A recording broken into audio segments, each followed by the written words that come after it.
Hi everybody, welcome to the Gilda's Last Great Adventure is Never Far. Good to see you. My name is Barry and I will be your Dungeon Master for today, and I'm joined by three lovely people. Please introduce yourselves. Hello, I'm Daniel. I'm currently playing the very strength-trained Tabaxi Artificer Rogue who just wants some sleep.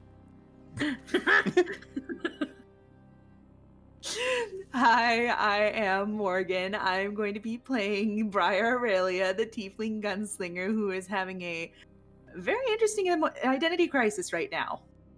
Because you don't have any guns? Partially that. Hello, I am Jed. I am playing Petro, the Furbolg Paladin, who is currently also a little bit less strong than he usually is, but just as endearing and intelligent and knowledgeable of the world as ever. This is true. Very knowledgeable. Oh yes. So we play Dungeons and Dragons every Friday. Well, just about every Friday. Around this time, if you are with us on Twitch, and if you are, hello, good to see you live. Please let yourself be heard in chat. We love to see you. If you're not live with us, then hey, that's fine too, because we also have a YouTube channel. We have podcasts, so you can watch us or listen to us on the go, or if you can't make it to the live session, you can always watch us back. We also got a whole bunch of really cute and funny shorts lately, so make sure to check those out as well, because they're really funny, if I can say so myself.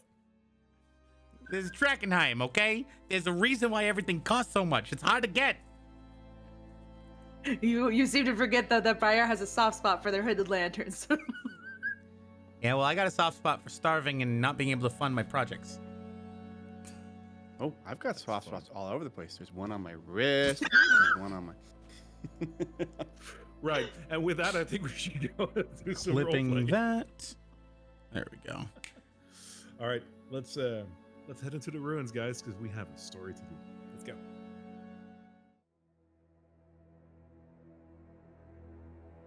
Drakkenheim. Once the glittering jewel of Westamar, beacon of civilization, academic study, and religious pursuit. But one fateful day, death fell from the heavens, razing the once vibrant city to rubble. Then, sickness, pandemonium, and monstrous mutations that overtook the few who survived. And yet, beneath the decay and calamity, the remains of Drakkenheim revealed a new secret. Whispers of this discovery crept across the lands. Delirium. Survivors, crusaders, and fortune seekers from near and far battled for dominance, ruthlessly vying for power over the ruined city. In the midst of chaos, three heroes stand ready to survive, to rebuild, and perhaps to profit. And the key to their success may lie deep in the dungeons of Drakkenheim.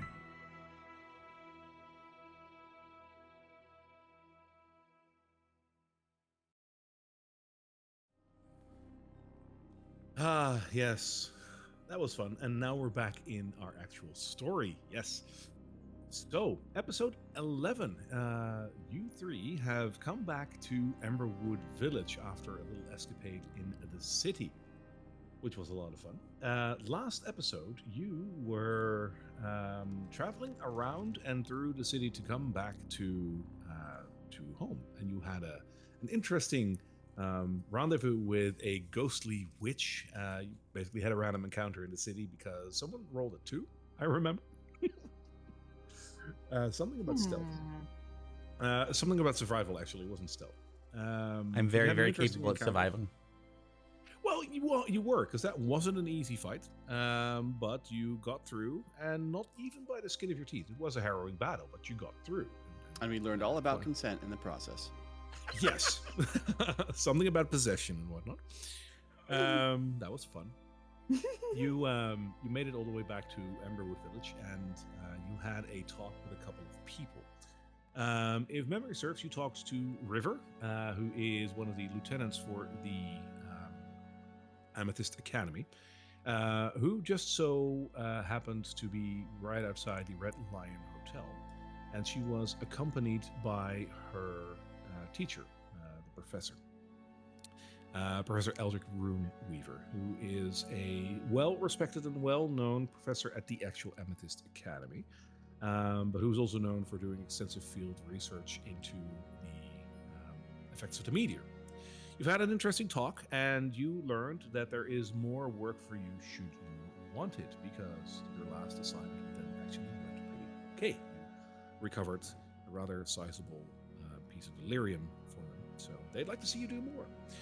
This time, they asked you to go into the city to a place called Reed Manor and look up this gentleman called Oscar Yoren, who is a ex-professor of the Amethyst Academy, but who had since defected a couple of years ago because he was doing questionable research into delirium, and he didn't really see eye to eye with one another. Still, the Amethyst Academy believes his research to be valuable, even though they don't agree with his methods, and they would like to recover this research. You're the guys to do this, so get to the mansion and get the research. Basically by any means possible, but do try to be nice.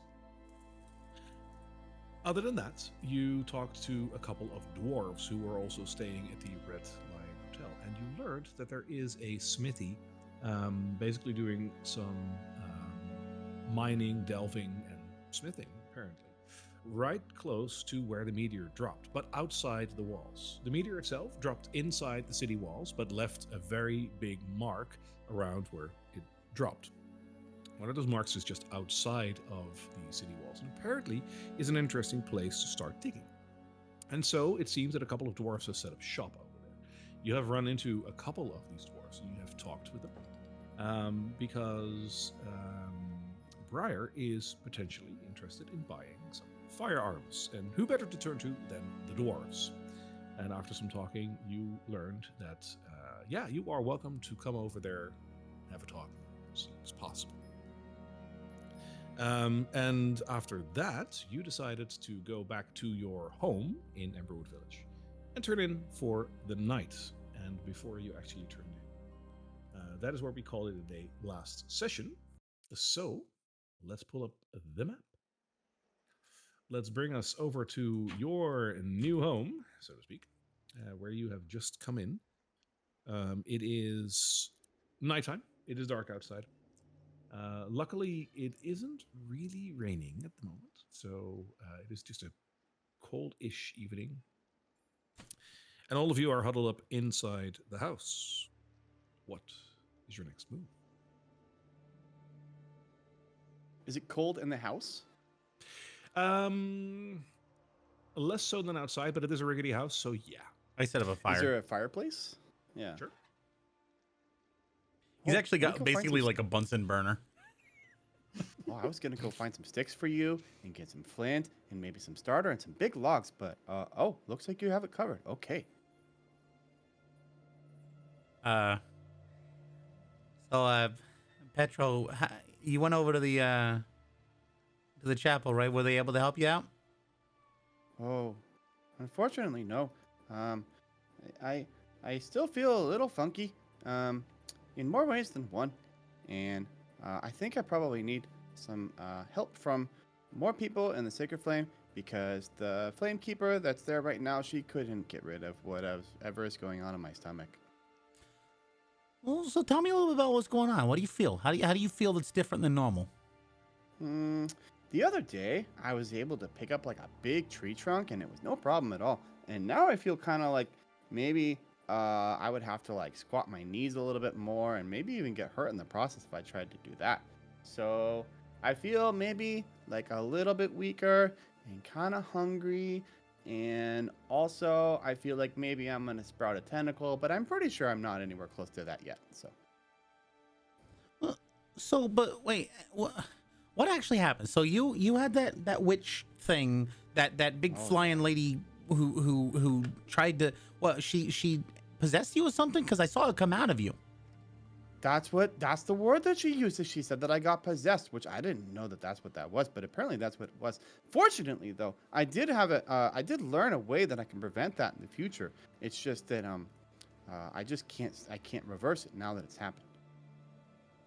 So you're yeah, they what they say at the chapel. You said, are you suffering the effects of contamination? Because I'm not. I need to understand how to identify this. Oh, they said contamination.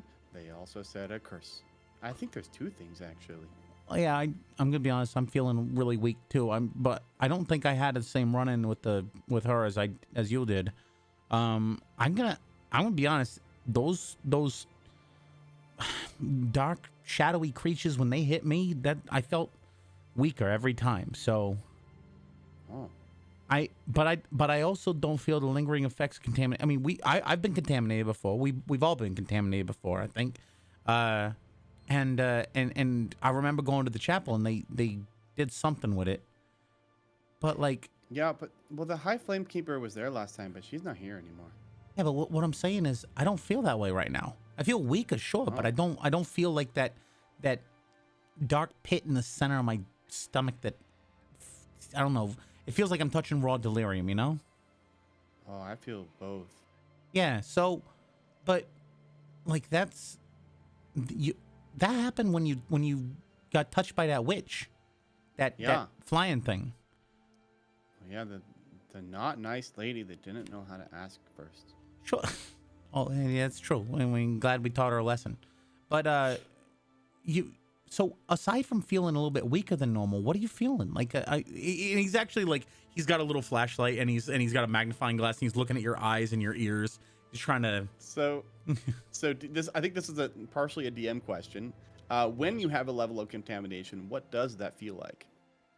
So that is a very fair question. So contamination, which unbeknownst to your characters, a little bit of meta, contamination comes in different levels.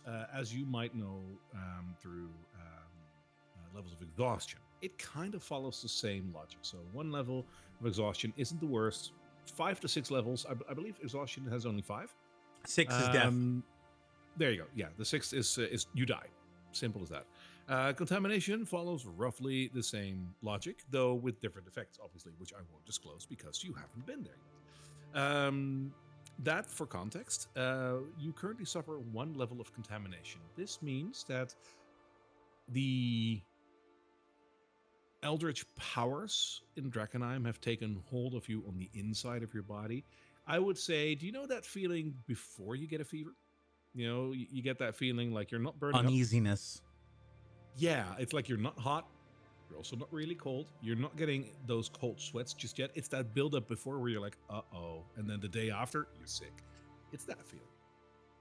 Have you ever been to like a big lake and there's like a cliff next to the lake and you can jump off the cliff into the water? Have you ever done that? It's really fun. I can't say that I have. DM question? Oh. Oh, so anyway, so the first time that you jump, you go into the air and it's like there's this moment where you're out above the water and it's really scary and you feel this pit in your stomach. And it's like, oh no, I'm going to fall. But it's also kind of fun. But imagine like the bad parts of that. And that's kind of what it feels like. Oh, I get you. So it's like when you're running a scam and the mark is like, I don't know about this. And you're like, oh God, are they going to figure it out? And then they don't. And then it goes great. And then they pay you. It's like that feeling. No, it's not like that at all. That's not even close to what I said. How did it turn into a scam store? Well, I mean, he's talking about like it could have gone bad or good, and you never know. And then it goes good. No. I think I might understand a bit of that feeling. From a physical standpoint, as I sort of inspect him, is there anything that I can clearly identify as indicating that he's not well? Aside from like being beaten up by the fight, like anything that identifies not being healthy, basically contamination. So you said that you were basically looking at him with a quote-unquote flashlight. Give me a medicine check. So I've got a flashlight, a magnifying glass, and I'm basically opening up his eyelids and stuff like that as I'm asking these questions. All right, medicine check. Yes, sir. Da-da-da-da-da. I got a 13. Lucky 13. Alrighty. You don't really notice anything different about him, which I imagine will put you at ease a little bit, because that's a good thing. Yeah, you've seen contamination firsthand.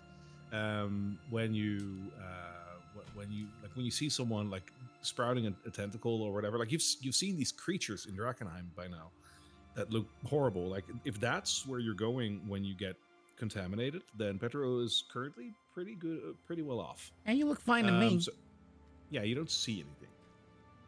Are you sure you feeling all right? Maybe you're just hungry. Oh, I am a little bit hungry. I have some candy in my bag that I bought on my way here, but that's not really a full meal. They actually look like little sugary frogs. It's very cute. Anyway, I could use probably some sleep, and this fire is kind of helping. But yeah, I am pretty just tired and I'm just a little bit hungry.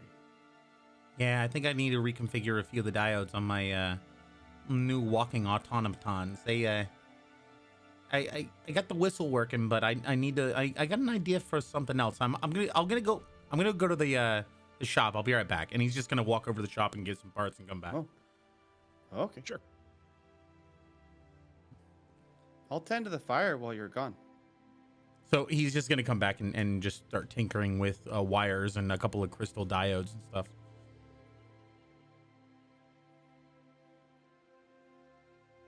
Right, how you holding up over there? What you working on, Corey? Oh, I might be able to show you something. Hang on. Nope, I cannot show you anything. I'm unfortunately, these things require a little bit of juice, and I'm all out tonight. So I gotta I gotta let the batteries recharge. You know. Don't worry about it. Just trust me.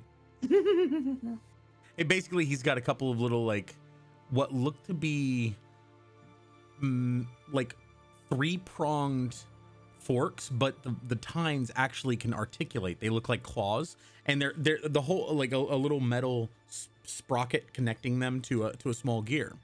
And all of this is probably under 5 centimeters to 2 inches or so, and a couple of small little like focusing lenses, little crystal. They look like the size of a penny, a coin, but it's crystal, and they're all connected by very, very fine wires. And he's just like making tiny adjustments and trying to brush them up a little bit, polish them. So, how you hanging out? How you hanging in there, Briar? Well, kind of got a lot on my mind right now. Oh, what? What's going on? Just trying to figure out why that spy master would be so interested in me. The one who gave me this letter. Yeah, we're gonna have to talk to the Hooded Lanterns about that. Apparently, he's actually working with him, right? Or he was working with him. I'm not too sure. Do I remember what the spy? She was directly associated with the royals, right? I think we learned that he was on the last. She was on the last expedition to Drakkenheim, or the first one of those two. Yes, the spy master is one of those court officials of the king and queen, who is very close to the throne and to the military. So yeah, that would make sense that they would have a connection to the Hooded Lanterns. It depends on, like, they would have a connection to the Hooded Lantern, but probably not to like the foot soldiers. Yeah. Want me to take another crack at that? Now that I got my workbench over at the shop, I can probably do a little better on the watch. Yeah, if you want to go ahead and see if you can get it working again. So this time with a couple of like little tools that I've got, the tinkering tools and such from my workshop, I'm gonna go ahead and try to get the gears all lined up and the springs retensed. Sure. So you have your setup over here, and you have time. Both will work in your favor. So go ahead and just roll me your tinker tools with advantage. Okay. Let's see if I double click my character. Oh, there it is. Tinker tool. So I got a +5. Cool. Advantage. Oh my god, I'm learning. Hey, Oh, there natural you go. 20. So 25. And a natural 20. And it to came up- boot. Yeah, but that was in game. Yeah. Beautiful. Cool. So natural 20. Yeah, like you now have the time, and that is like as much as you are a master tinkerer, you do need the confines of a safe working environment in order to do great things, even as a scam artist such as you, Corey. You actually managed to get this pocket watch working. Beyond just actually making it work, you probably increase the value now that it's working, because that's usually how that works with things like this. But nothing special happens beyond the fact that the pocket watch is working now. I hear a tick, tick, tick. Here you go, Brian. Chucks her over. Thank you. And she's just gonna kind of look over it and she's gonna open it up, just look at the clock face, and she's gonna see like the hands are moving and everything, and she's just kind of, Thank you, Corey. Don't mention. No, seriously, don't tell anyone I did that for free. Oh, I'm gonna be holding that over your head now that you said that. Oh, come on. No good deed goes unpunished. One of the things I'll never understand about non-furbolgs is why they care so much about what time it is. Oh, well. It's kind of nice to keep an eye on like what you're doing throughout the day, but Hey, what if it's kind of nice to see this working again. furbolgs do when you gotta know the time it is, Petro? Is they say what? Is it sun o'clock? Is it moon o'clock? Oh, how'd you know that? You must have spent time in the Furbolg villages. Because yeah, we say either the sun is up or the moon is up. And those are the two times basically. Huh. Makes for easy scheduling of appointments. That's that's for true. I'm gonna meet sure. you when the And sun is up. Sometimes one of the advantages of that is that if you say the sun, you say, "Oh, I'll meet you here tomorrow," and then what happens is you get to just sit on a log for the whole day until they show up, and you don't have to think about what time of day it is. You just get to spend the whole day maybe by a creekside or under a tree, or you get to play with things in your pouch, or you get to cook potatoes. Yeah, I mean, all sorts of things, really, if you stop worrying about time so much. You seem like you got a very busy life, Petro. Oh, my goodness. My schedule is so full. How do you pick up from that? Like, So Brian, cool. You got your clock working. Very nice. That's good. Well, I guess we'll have to talk to the Hooded Lanterns when we get to see him next time. They're probably all over at Shepherd's Gate. And I believe there should be some still stationed here. I think Ansem was still stationed here, if I remember correctly. I think we did talk to somebody about them. So yeah, Yeah, it was the we can- brother. We can see him in the morning when the sun is up, Petro. Oh, yeah. No, I'm on the same page. All right. yeah, time is an interesting thing, and as you said, Petro, it's funny that humans predominantly put so much value and so much time in keeping track with the time.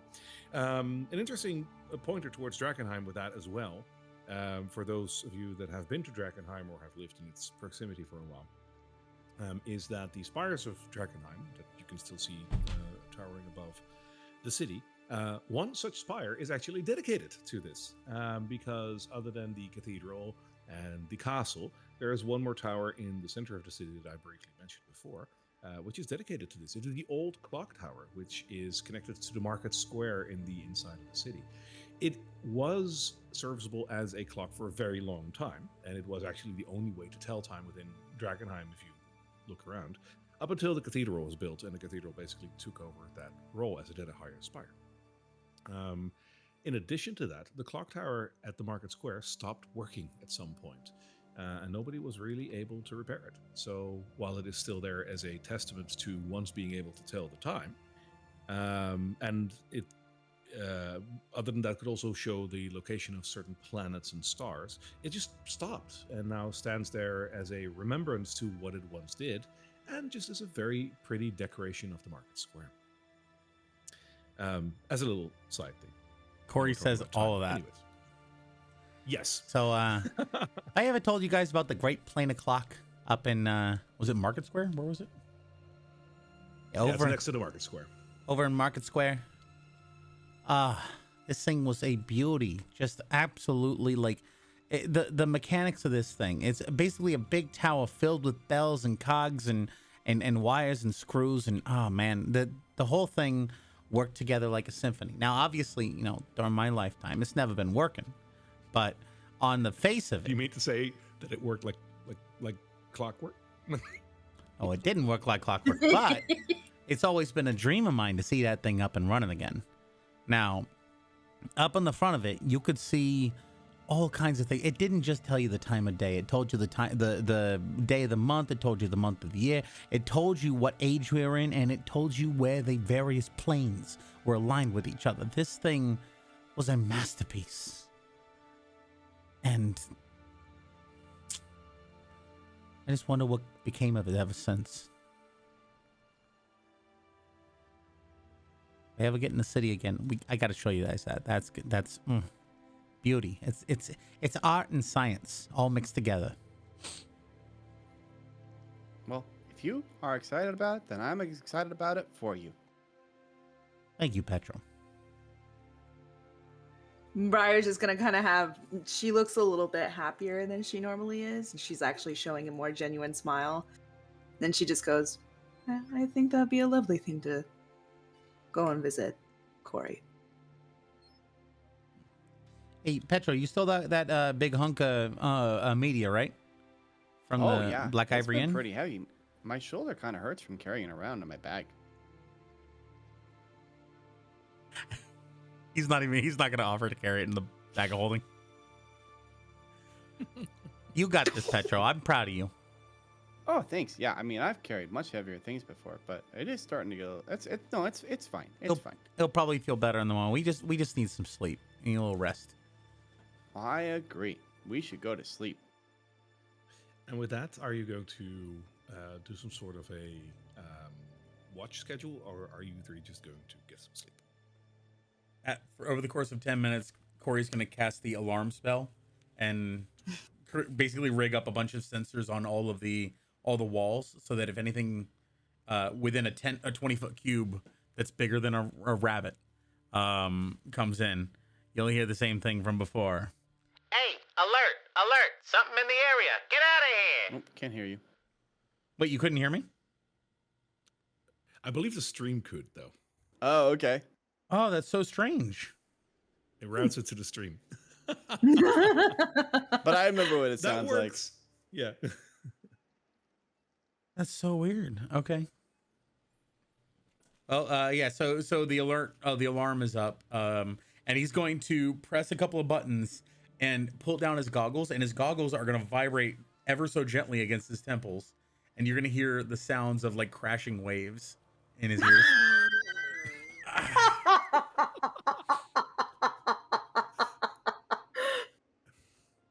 Okay. Sure. He's gonna fall Sure, asleep I up got in the. I love the artificer little mechanisms that you can make. It's sure. Like, of course, Corey would have that. Like, there's not even a question. Sure, Briar, Petro, what are you guys doing? What are you guys doing? I think Briar's just gonna rest her eyes for a little bit. She doesn't really need a whole long rest, but she's just gonna rest up a little bit and then kind of just be awake for the rest of the day. Little power nap. Petro? Is it evening right now? It's evening right now. Yeah, right? like you can take a full night. Oh yeah. No, Petro rolls out his bedroll and sets up his little sets up his little sleeping area and lies down and is kind of I'd assume that he's in that position, kind of lying down and half engaged in the conversation about the clockwork tower, like halfway falling asleep throughout that. Yeah, makes sense. Like I would totally see you do that. Sure. And are just for flavor's sake, are you close to the fire or not? Because I'm not sure. I think Petro would be further away. He's used to Yeah. sleeping outside, which is rather cold. So Sure. All right. With that, and especially also because you set your alarm, of course, nothing eventful happens during the night. As Village is a relatively peaceful community most of the time. So the three of you can apply your long rest, and you wake up refreshed and relatively healthy. Unfortunately, your contamination stays, Petro, but everything else you're fine. what about the minus strength that we got from us? That is restored. Oh, wonderful! Thank you. Look at that. That's huge. I will remove this modifier then. Thank you. So instead of a It's the minus sun- 3, I'm a minus 1. Yeah, I mean, it makes sense. As the sun comes up again on another quote unquote beautiful day in Drakkenheim, which is a hard thing to say. The day starts off as almost every day does after the meteor hit, which is the day starts off with a bit of rain. So there is a light pitter patter happening as the sun comes through. Funny thing, as much as the meteor, of course, is terrible, it did make for very predictable weather. So it is currently slightly raining outside, but it is otherwise a pretty okay day. Oh, I bet Roger's having a really great time in this rain. That was a great night. I missed my store.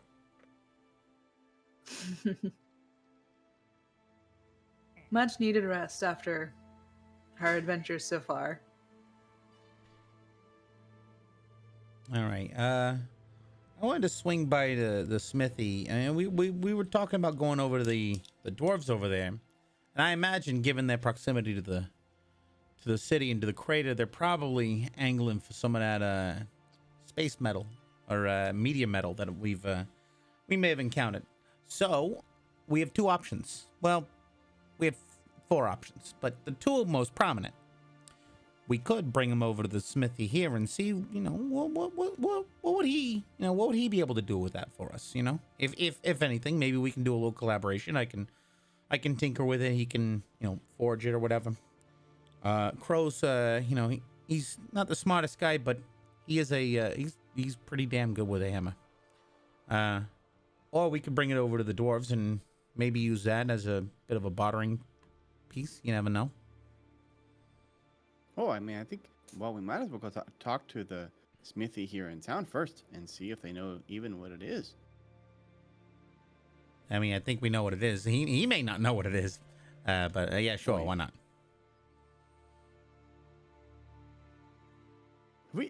I'm trying to remember. We haven't talked to them about it yet, right? Okay. No, you found it, and you know what you've seen. It is the iron that was attached to the shard. And if you look at it right now, or also when you found it, the meteor itself does have a bit of a hue over it, kind of like when you see like an oil slick on the ground, like that rainbowish kind of effect. You'll see that on the iron. Right. But beyond That's that, right. this will elude you. Got it.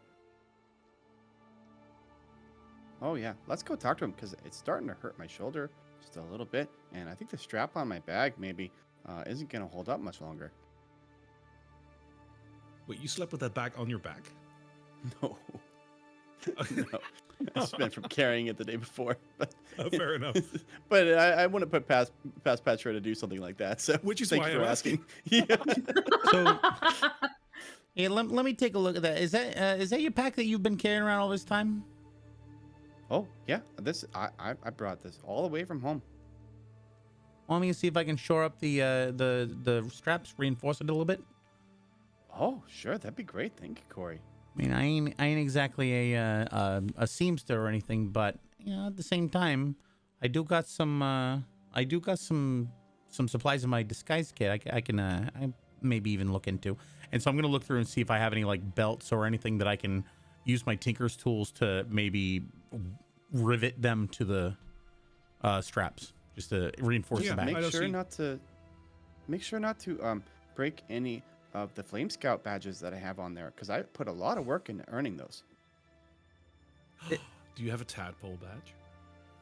Oh, I have a tadpole badge, which is when you learn about nature, and I have a fireplace badge, which was when you learn how to make a fire, and I have a community service badge, which is when I volunteered helping to build, fix the cobblestone in the city. Yeah, I have lots of badges that I've earned. You got a badge here that says most cookies eaten. Are these real? Oh, that one I put a lot of work in earning. So yeah, make sure you don't damage that one. I'm Sure. not surprised that you have most cookies eaten. That's Were they both potato terrifying and flavored impressive. cookies? What was that? Were they potato flavored cookies? No, I don't think they do. They make potato flavored cookies? I think they would just be cookies without the sugar. Yeah. Maybe Anyway, a little bit more starchy. he rivets them on. All right, your bag's all shorn up. Oh, thanks. No worries. I guess I can carry this giant hunk of space or now. So whereabouts in the town is the smithy? So it is quite on the other side of the village, just past the markets in the middle. There is a building which has a bit of a courtyard behind it, which would be over yonder. That would be Crow and Son's smithy. All right, so quick plan for the shopping day. You guys want to swing by the hooded lanterns up at the watchtower just to see what they got to say? Then maybe we go by the stores in the middle, see if big old Aldor got himself anything interesting for us, and then head over to the smithy. I think that would be a good plan. I think also at this point, I'm going to go ahead and turn off my little drift cloak because I'm still Oh. shining blue. Yeah, you really like that thing, don't you? Maybe a little bit. You use it like a nightlight. I like that. It's handy. It's nice. She's quickly shoving it back into her pocket. There we go. Also, is it possible that in the course of just messing around with that, you've learned the things that you can do with it? Like, for instance, I believe casting daylight is an option. Let me see.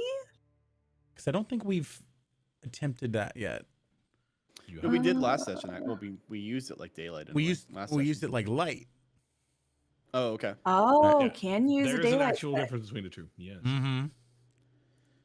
So I don't think we've tried the daylight effect yet. So it has some tricksy little things that you can. Basically, I imagine it's two hemispheres that can be rotated to change the color and do other things. Yep. And so, yeah, over the course of the time we've had it, I imagine we've all discovered that. Yeah. So as you exit your home, you will hear that there is like the town is already abuzz a little bit, but you will hear that there is quite a talk going on, quite a discussion going on, just right outside your home, not too far away from it. Which apparently you ignore completely and walk over to the watchtower. You walk too quickly. We probably wouldn't ignore it if we were. Yeah. That's fine. Jump the gun a little bit. There is a bit of a discussion going on with two voices that you don't recognize. One of them is rather energetic, if you will, and the other sounds a lot less. But there is definitely like a one-on-one going on. And as you look around the corner of your house, basically down the street over here, you'll see that there are two gentlemen talking to each other just outside the farming area where the people of the Falling Fire camp out before they make their pilgrimage into the city. You see two people standing here. One of them is sporting a rather bushy graying beard. The other gentleman looking decidedly younger and having a bit of brownish hair and a mustache. He is wearing robes, which look rather simple, but he's wearing a rather beautiful gemstone around his neck that is glowing a little bit. And I think by now you guys will realize that that is a shard of Delirium. You've seen it often enough to be able to recognize it. As you hear these two engaged in discussion, you will hear the following. You'll see the man with the gray bushy beard saying, "Listen, I know that there's more coming, and I've done my part. I believe in your cause. I do, and I want to help.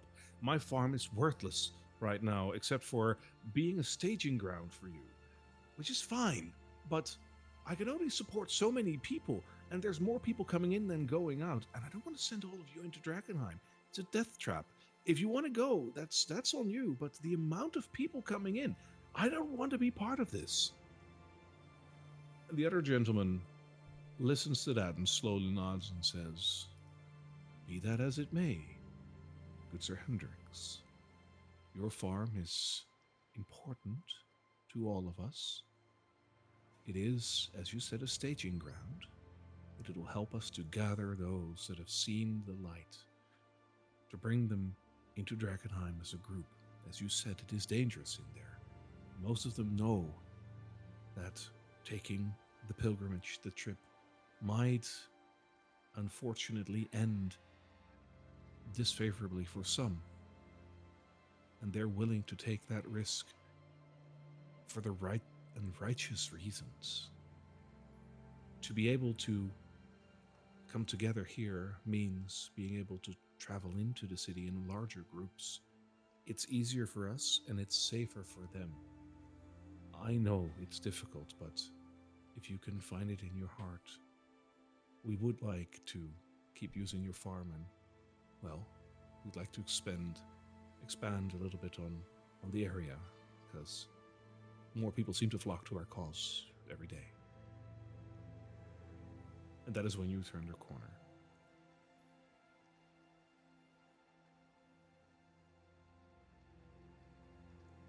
Look over at Petro. Oh. You want me to go talk to him? You know anything about these guys? They Not much. You sure they're not part of your organization? I mean, they talk about their cause and their flocking and all that stuff that you guys say a lot. No, I think they're followers of the falling. I don't remember, but yeah, I think they're from that other group of people who broke away from the Sacred Flame. Yeah, they're not the same as what I grew up with. They got some weird ideas. As you say that, the two of them can hear you discussing amongst yourselves, and they look over at you. And Nathaniel raises his hand. He says, "Are you looking for? It's over here. If you're here to join." Oh, Are you three no, here to join? I don't think I'm here to join, but hello, how are you today? Did you sleep well too? I did indeed. The knowledge that there will be a solution to everything makes me sleep well at night. It is good that you have come, even when you might not have come for the right reasons just yet. I hope that decision will come to you soon enough. Wow, you make a lot of assumptions. I'm Petro. Nice to meet you. What's your name?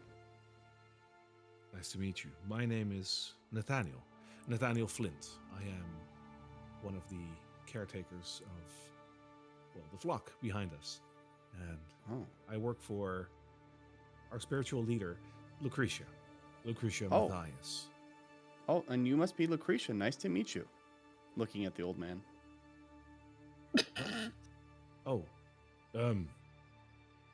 No, I'm Elijah Hendrix. This is my farm. Well, it used to be my farm. Oh, wow. What did you grow? Well, before it turned into this, I had a potato farm. Really? Are there any potatoes left? No, young man. The potatoes don't grow here anymore. I'm sorry to hear that. I really like potatoes. If you ever want help trying to regrow your farm, let me know. Can we see the farm from there? Yeah, you can. So beyond these two, there is a rather outstretched stretch of land, which doesn't really look like a farm anymore. Like, you know, the plowed earth, that effect of the land has been gone because it's been trampled by everyone coming and going. Still, you can see the farmhouse, you can see the barn that all look like in a state of disrepair, but they're still standing. And a field where most probably the potatoes would have been planted over the last time, have now made way for several roughshod tents and campfires where people are camping out. Just at a cursory glance, there must be 100 people there. Wow. So you guys are all coming in for what do you like, all converts from the Sacred Flame or something? Like, what's the story? Any walk of life. You can convert from the Sacred Flame, but you can also come in from any other walk.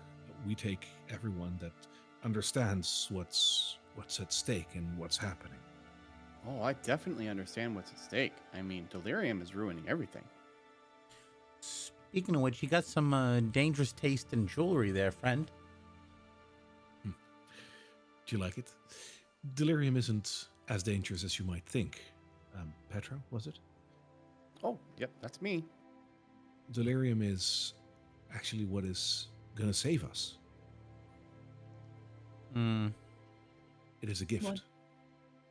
What makes you so sure that it would save you? I can give you what I know, but honestly, if you'd want to hear the true story, you should talk to Lucretia.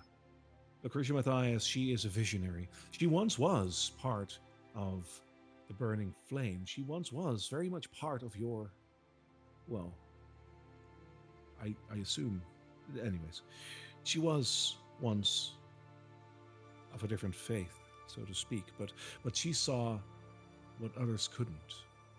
When the meteor was on its way to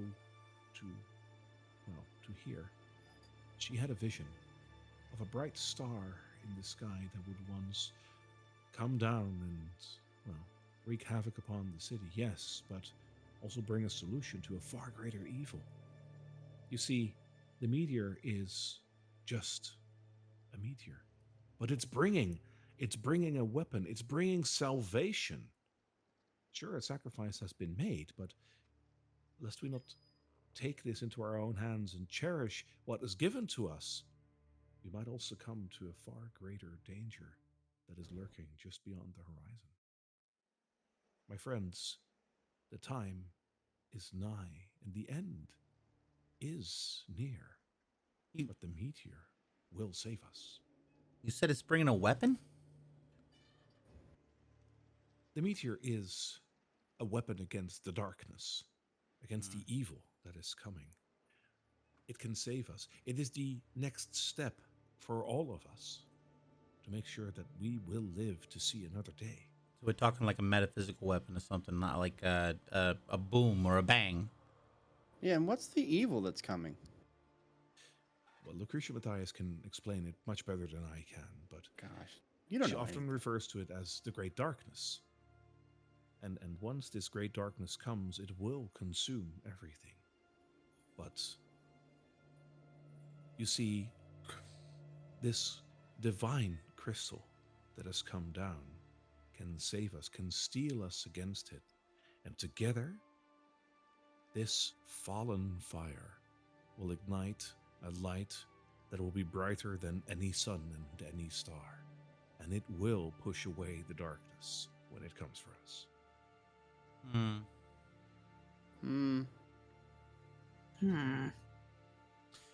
Well, have a great day. Enjoy your recruiting, I think. We don't do recruiting. People will come on their own merits when they understand that this is the right thing to do. I will not recruit you. I will simply hope that you will overthink what I've told you.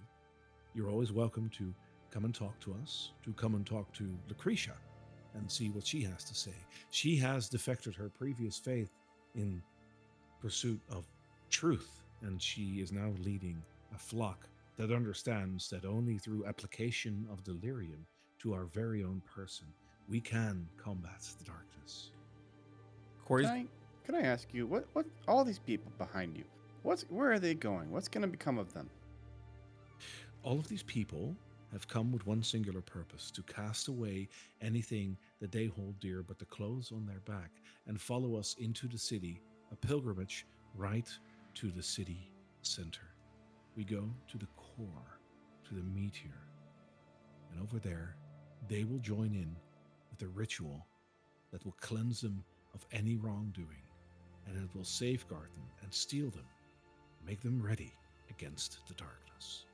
Have you been in a Drakkenheim yet? Because there's a lot of dangerous stuff in there. I don't think it's a good idea to go in without any weapons or armor or anything at all.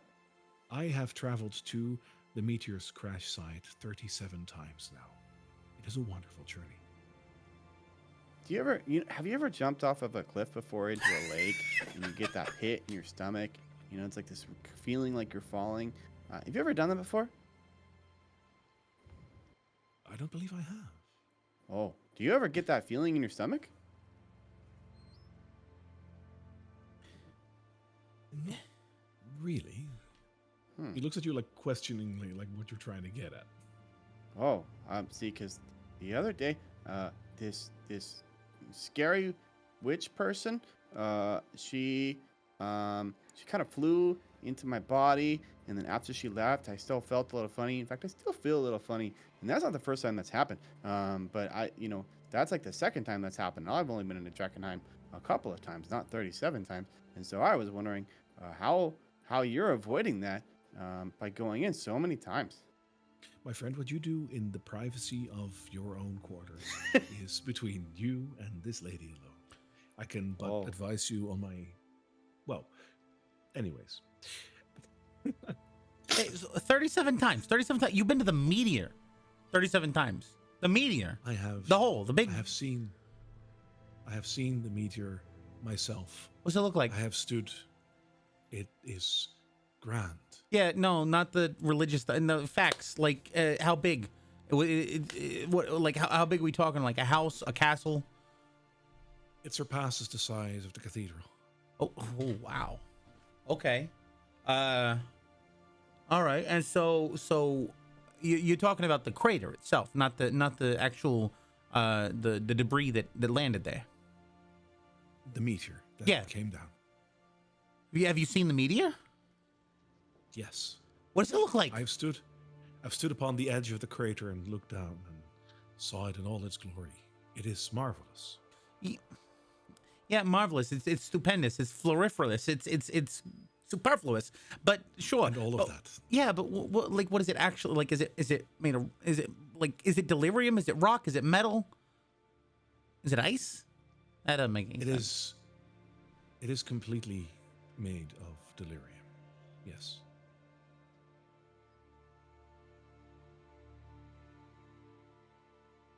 I don't think you're gonna get the answers that you want, Corey. No, that was a pretty good answer, actually. That was very clear and concise. I appreciate you.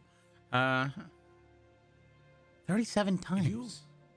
If you want to go there as well, you can follow us on our pilgrimage. I understand if that is going to be difficult, seeing as any points at like all of your various weapons and stuff that you have on you. It will be a lot to cast aside, and I'm no fool. I understand that a choice like that is not easily made for everyone, and with the amount of adventurers and, well, fortune seekers that travel through, I understand that is a big jump to make. I'm no fool. I understand that I shouldn't be asking that of you. So perhaps a pilgrimage would be the right thing. How'd you deal with the haze? How'd you not, suffer the effects of the I don't understand. You went in there 37 times. Our faith combats it. Sure. Okay. Yeah. Faith combats it. But what? Do you have like some kind of generator? Some kind of like using magic? Are you using a field to clear it, or are you just like making yourself a little more resilient in person, or are you just shielding yourself from the effects? Like, what are you using, an artifact? So he raises up his hands and just like kisses the top of it, like trying to show like kindness to you. He's like, I understand that you're trying to find a materialistic answer, but I can only tell you that once you complete our ritual and you become one with all of us, once you join in, you will understand that this is the answer. And you will no longer have to fear this, what you call haze, or what you call delirium. You don't have to fear it. It shouldn't be feared. What do you call it? Isn't dangerous. We call it the divine shard. Delirium is such an ugly term. It isn't delirious. It rolls off the It tongue a is little easier. wondrous. But it is wondrous. It isn't delirious. Yeah. It is beautiful. It is divine. And it is the answer. Right. Yo, Okay. it's the answer, sure. One more question. When you guide all these people and you walk to the meteor, do all of them make it? Unfortunately, not all of them do, but we try to get mostly everyone to the meteor. We have a chapel there that is still in serviceable order. And once everyone gets there, some of them will be touched by what you call the haze, and you know, they might turn sick. That is something that a lot of people have happened to them. Luckily, Yeah. we have ways to combat that. And once you perform the ritual and you take what you call delirium as part of yourself, you too will be able to live in harmony.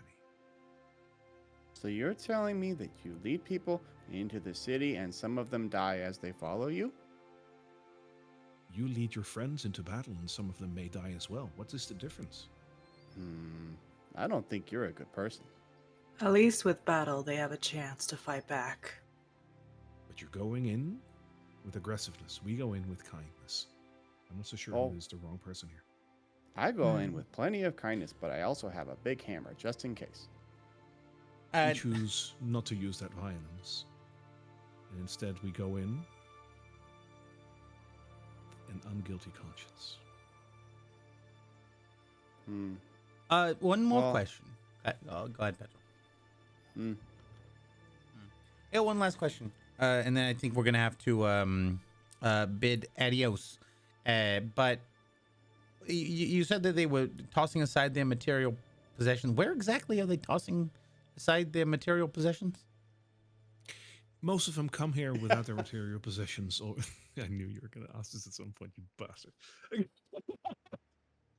I want to Keep know. a straight face. I just want to know, if anyone's keeping them safe, or if you need any kind of disposal. I charge a very minor fee.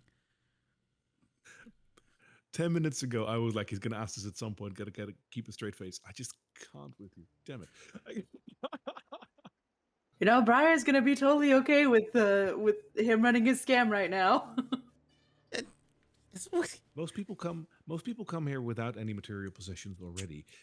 Usually not everyone can convince their family members, close friends, so they leave it with them and then travel here without anything.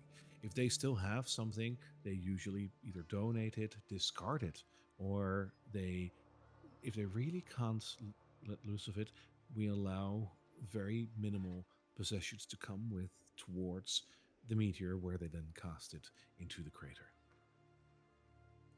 Are you telling me there's a pile of valuables in the middle of that crater? I'm not sure if that's valuable, but sure.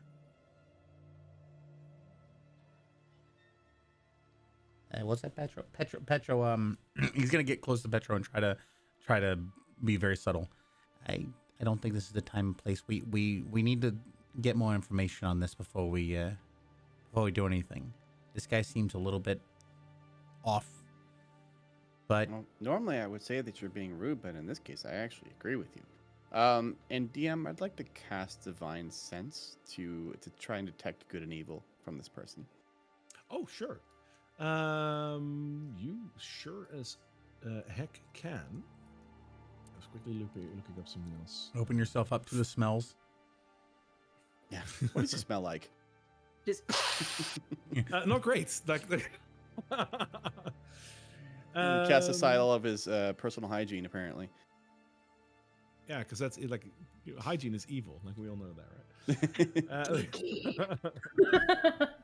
He casts aside all of his perfume. His hair looks nice though. Yeah, it does actually, right? And he has a great, well-groomed mustache, that bastard. I appreciate people with a good mustache. Elijah's got him beat though. So with Detect Good and Evil, I'm also checking Elijah just to be sure because he is standing close by. But both of them will strike you as perfectly neutral. Okay. And I don't suppose they're affected by the Hallow spell, or are fiends, or undeads, or celestials. Wouldn't that be cool, right? No. Might as well ask. Yeah. Okay. Does he notice that you cast that? I believe it's vocal and somatic. Ooh, right? I don't think it's a spell. It's more like a.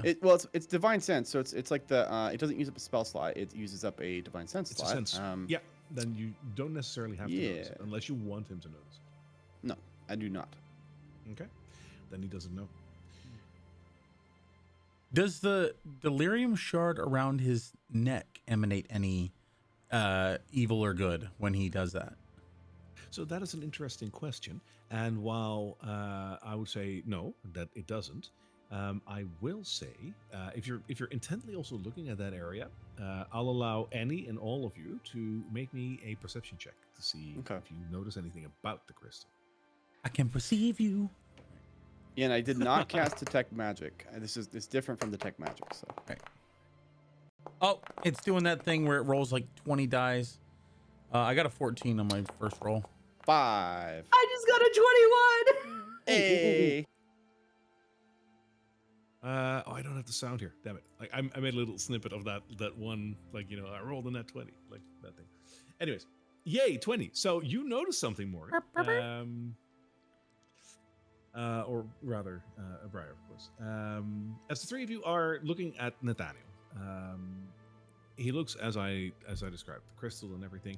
I think you will all of a sudden notice that there is something off about the crystal. Indeed, the crystal that he's wearing around his neck is not the thing that's glowing. It's the same area though, but the glow is not coming from the crystal. Oh. It's coming from behind the crystal. As a matter of fact, it's coming from behind his robe.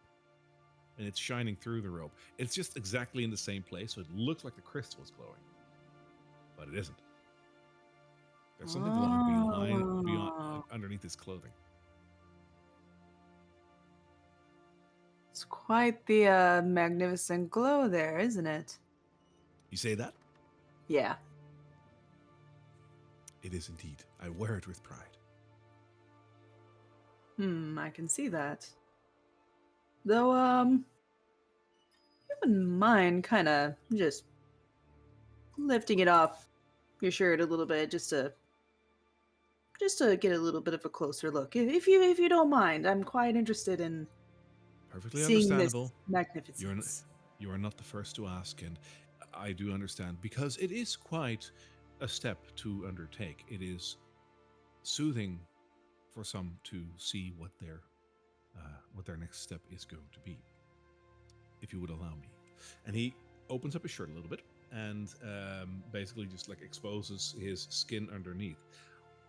He also holds the gemstone that he's wearing a little to the side, so he's touching the delirium by hand, and nothing is happening.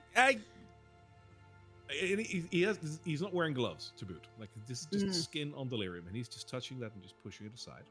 As he opens up his shirt, nothing happens with the crystal. As he opens up his shirt, you will see something which I imagine will shock you.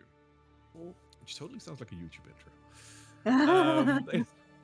Big red arrow pointing to the chest. The next thing will shock you. 5 facts. What's on his chest? 5 things that make clerics hate him. As he opens up his shirt, you will see underneath a warped skin that is basically like a giant scar. The scar itself looks like something big, like a big dagger or something like that has been pushed into his skin and has afterwards healed. And right underneath that seal, right underneath that scar, is where you see the glow coming from. And I think with that, you'll be able to piece together what happened here. And he shoved delirium into his chest. Oh That my is a God. very fair assumption. Ugh. Oh, friend, do you need medical assistance? Because I'm quite good at healing people when they get hurt. No, Yeah, no. This is okay. I don't think you're that good, This- Petro. That's something else. You might be right, Corey. This is what makes us one. Whoa. Are you like a zombie or Okay. something? You look really good for undead. I'm not undead. Better yet, I am more alive than most others. And I will be after the great darkness comes. This is our savior. Petro turns to Corey and he's like, "This guy's a little bit full of himself." He's full of something. I've I got a think it's really delirium. bad feeling I think about it's that mark. delirium. What was that, Brian? Got a really bad feeling about that mark. I got a bad feeling about what's under it. How do you feel? Corey's gonna sort of like rush up and just like grab the Just guy's flick open arm. a notepad. Yeah, he's gonna grab the guy's arm and he's gonna like try to take his pulse while he's there. He's like, how do you feel? Tell me about like what are you experiencing? Any symptoms? His pulse will feel pretty normal, probably slightly elevated because of the like engaged conversation. Beyond that, it feels pretty normal. And he says, "You need not worry about me. Honestly, I feel fine. You don't look It like is a you're big step. contaminated. Huh. Contamination is not a thing amongst our ranks." While I'm up close, I'd like to like look closely at the chest wound, and is it basically just is it sealed over as if there's nothing protruding? It's just scarred tissue, and then underneath it's glowing. 100%. And right underneath the skin, you can basically see the shard sitting there. Is the shard around his neck? Is that also delirium? It is also delirium. It's just a smaller shard. Nathaniel, what do you and your followers call yourselves? We are the followers of the falling fire.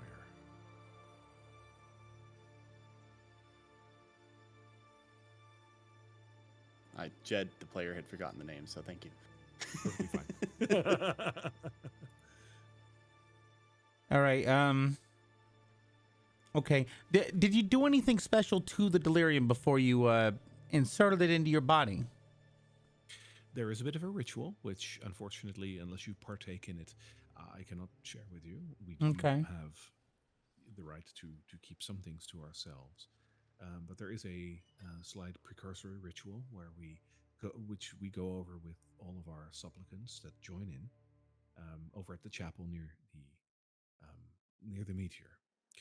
Then everyone joins in, and everyone will apply the delirium, as you would call it, to their chest, and then be born again in the light. Okay. Do you have to take any kind of potions or use any kind of healing to sustain yourself from the effects of the delirium? You do not. Would Petro know anything about how the sacred flame interacts with this group? Like, is it violent? Is it with skepticism? Like, what's kind of the vibe? Oh, you know out of training, right? Like, because over the last 15 years, you will have the very least heard of this. So I think even the name Lucretia Matthias. I would say that. I mean, you can roll a history check just to confirm. Sure. But you will know the name at least, and depending on your role, you will know a little bit more or less about her. Okay. Let's start off with that. It's a 16. Cool. Yeah, you've definitely heard of her. So Lucretia Matthias was a high flame keeper, that's a big rank. Yeah. She was one of the ranking people. She worked in Illyria, which was close to the seat of power. When she started prophesizing about the coming of a meteor, and subsequently people thought that she was putting too much effort into it.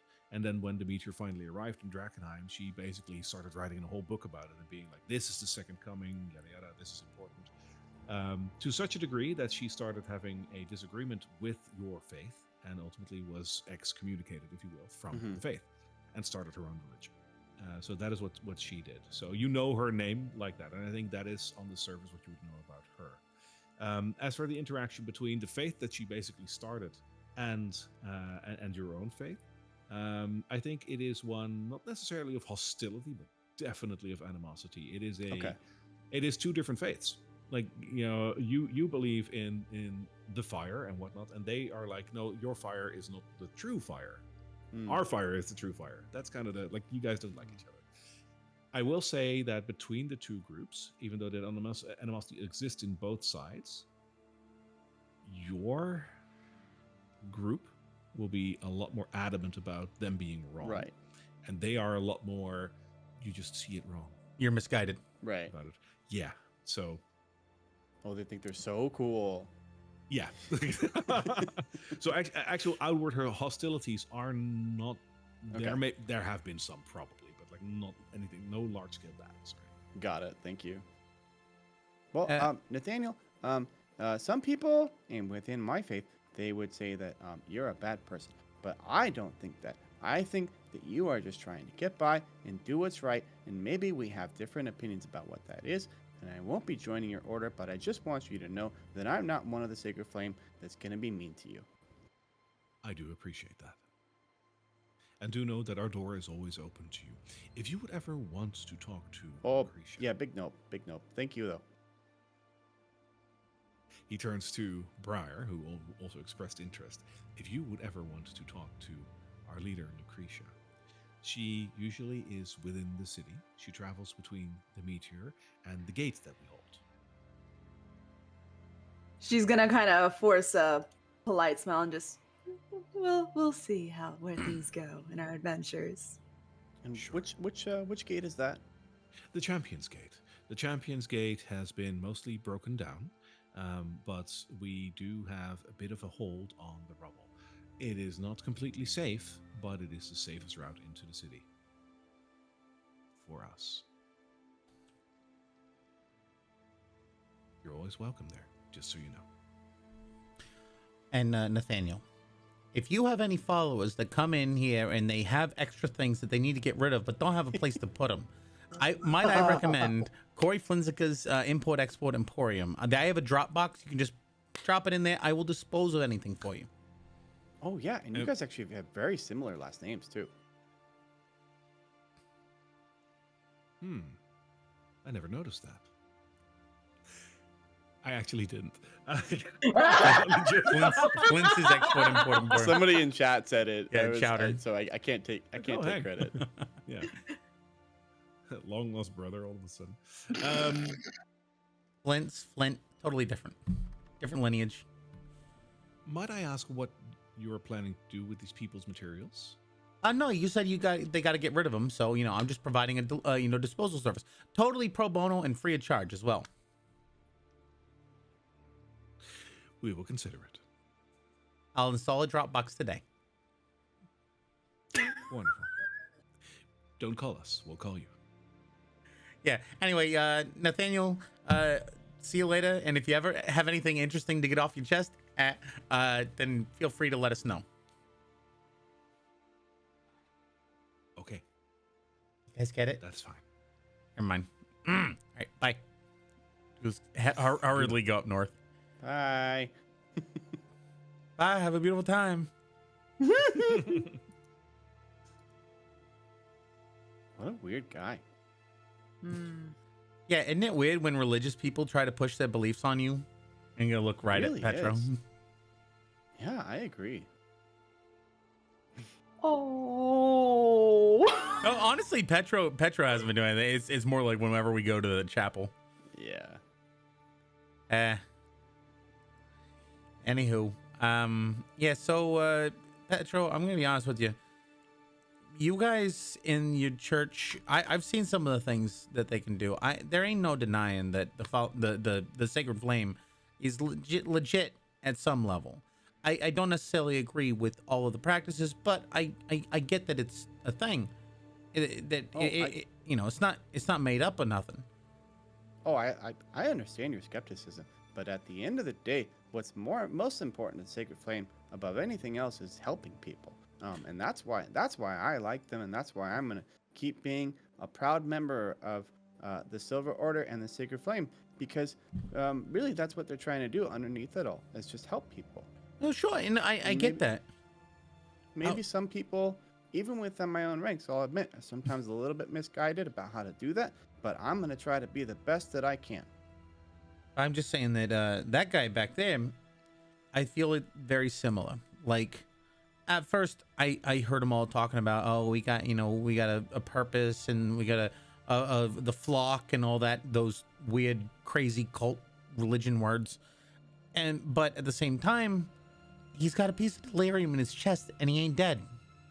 Like, and I don't know. I mean, he didn't seem like he was lying. He's been to the crater 37 times, even if it was only like once or twice. Just being in the city like that, there's got to be something to it. I ain't saying that we should, jump in there and agree with him. I ain't even saying they're good. I'm just saying that it ain't smoke and mirrors. Oh, that might be true, but he says things with a lot of confidence that I think are pretty unproven. So I would take what he says with a grain of salt. You smelled if he was evil.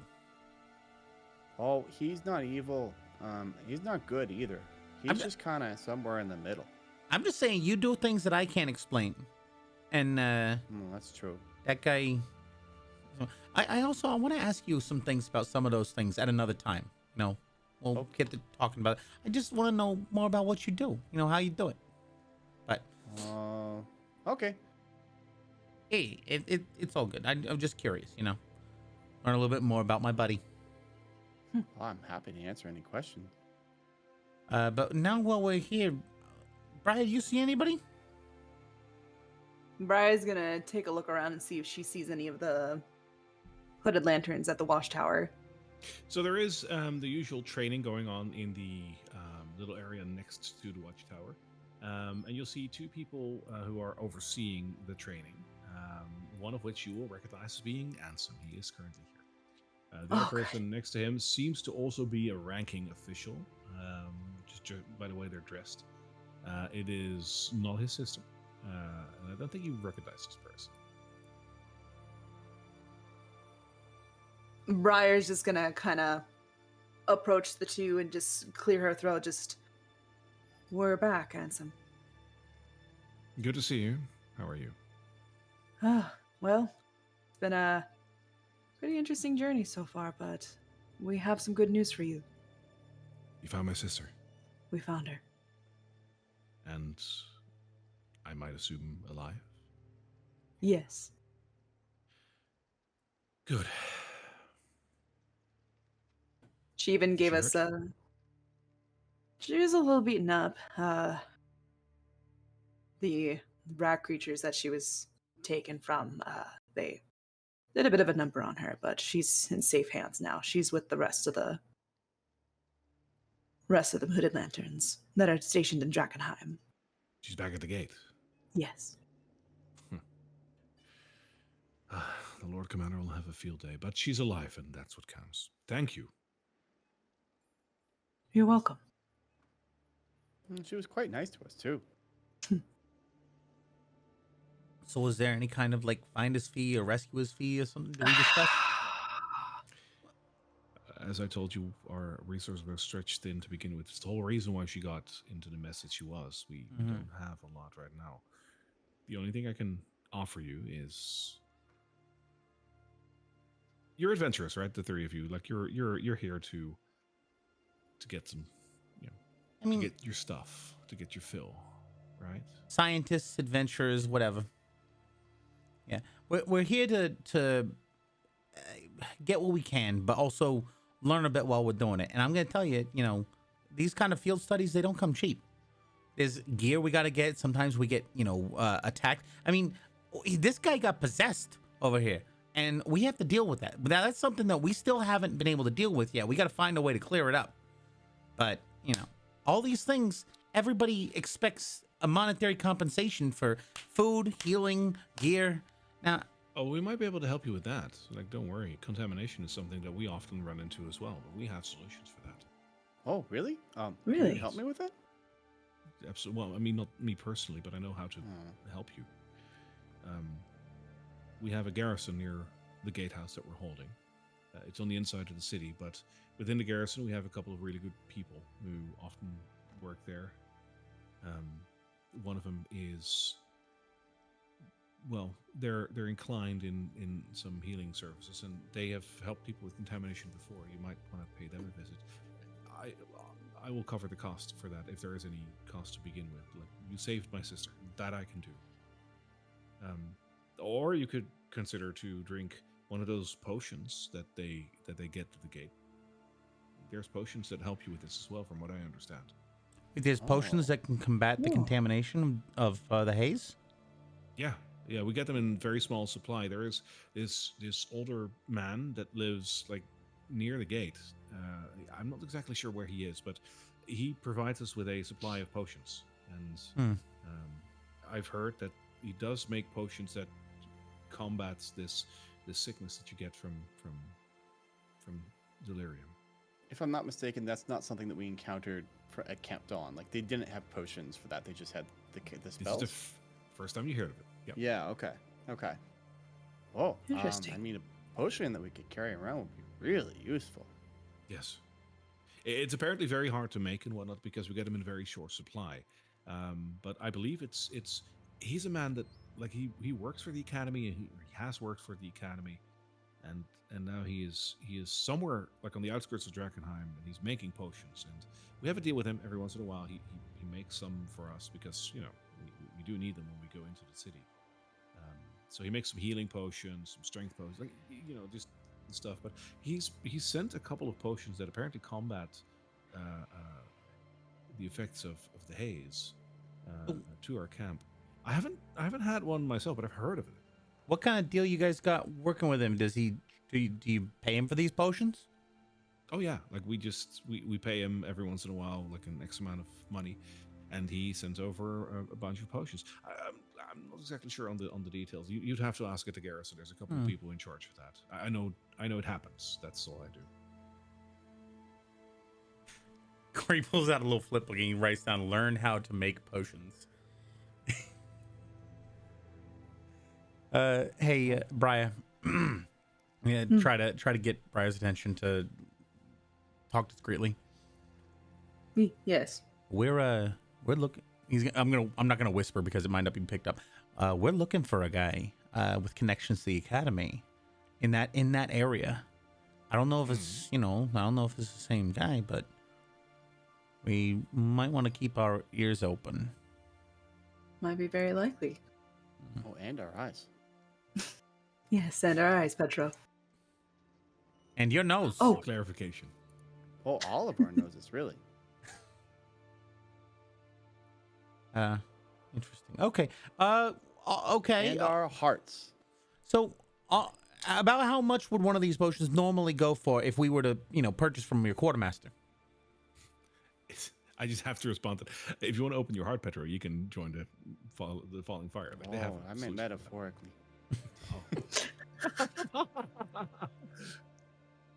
Sorry, Daniel, Corey, you were saying. So, about how much would you normally charge for one of these things in the quartermaster, if we were to purchase them, so to speak? And also, quick side question: I've heard tell from some of the Salt of the Earth fellows over in Buckledown Row or that that you guys are like charging people to go through the gate. Yes. So, in lieu of a fee for rescuing your sister, maybe we can work out some kind of deal where we can get a couple of entry fees covered. That's a good idea. I think that might be, we might be able to arrange that.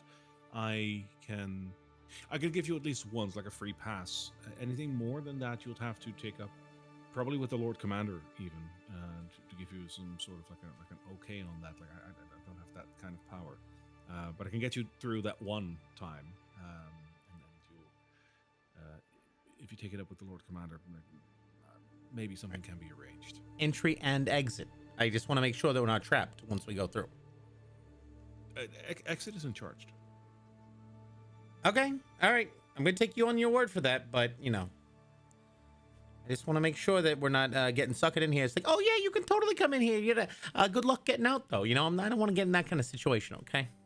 I mean, you're not coming in to steal like anything from the inside of the city, right? Like this. No, there's obvious. still there's possessions there that you know the good people of Drakkenheim own that. Like you can't steal that. Like on the outskirts, I get that. Like there's brigands and whatnot. If you kill a couple of those bastards that are working for the Queensmen, and then steal their position, good on you. Like feel free. That's all yours. Like, that's fine. But on the inside of the city, those are families' homes and the people that lived here. Like that's not yours. You're not intending to steal that, right? Of course Stealing not. is wrong. We would never do that. Man after my own heart. I like that. Except Corey did once, but then I told him not to, and he put things back. I did put I things back. appreciate that. Yeah, and that was actually for science. I was just seeing it because basically, have you ever been in one of those crypts? If you take the gems, I'm spreading knowledge and information. Spreading of knowledge and information is always good. So if you've ever Briar's taken tail's gonna be peeking out from the cloak just a little bit. Turn to Ansem, and I'm just like, oh yeah, he's always like this.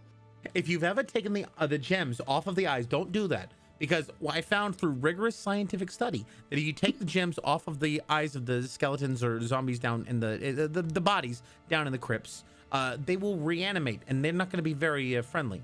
Okay, so really? That's yeah, I tested it once. crazy.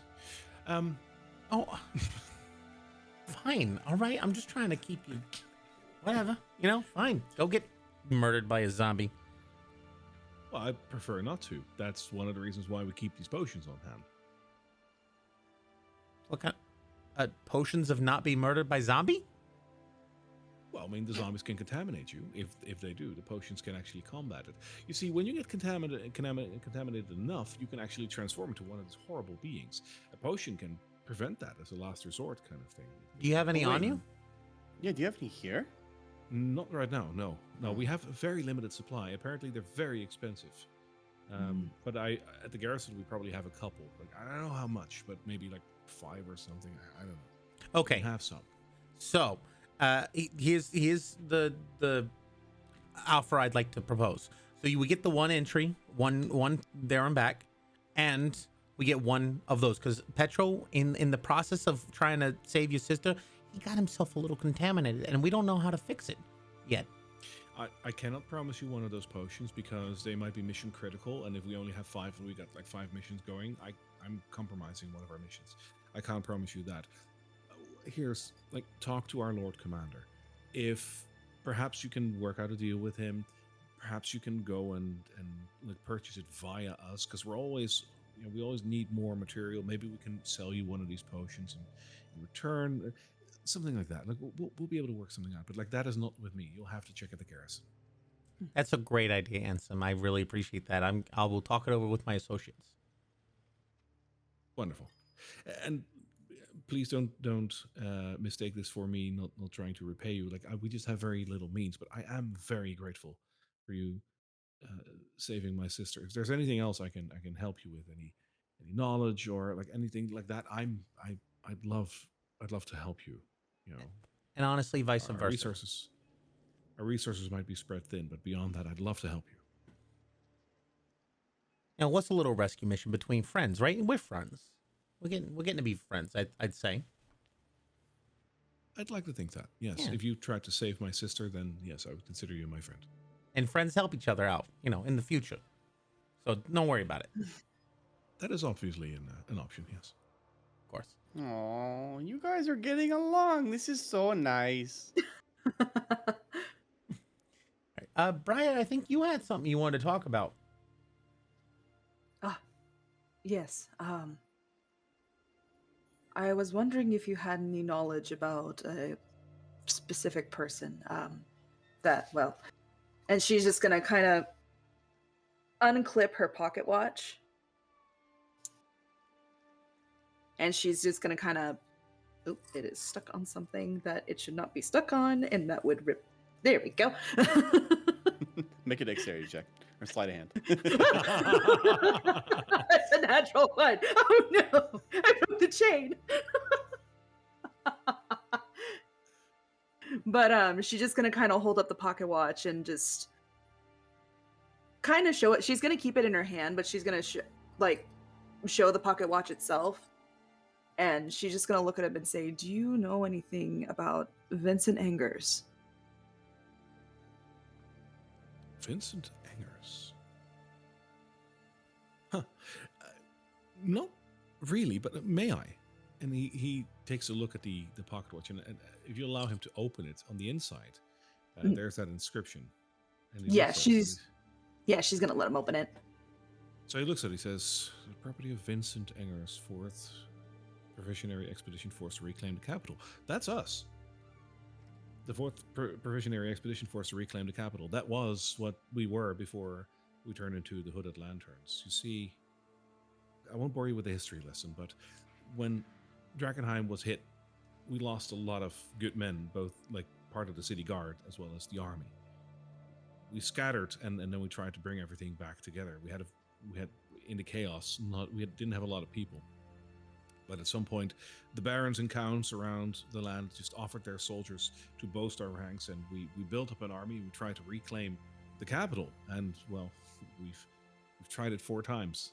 The 4th time we kind of gave up. We noticed that we were basically just bringing food for the city.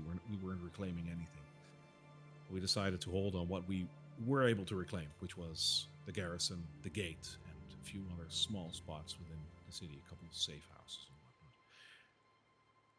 And then we transformed into the Hooded Lanterns, what we are now today. That's what we call ourselves. But the 4th Provisionary Expedition Force was the last force that tried to reclaim the capital, that the last big army that tried to scale the walls, get in, like, look for the royal family if they're still alive.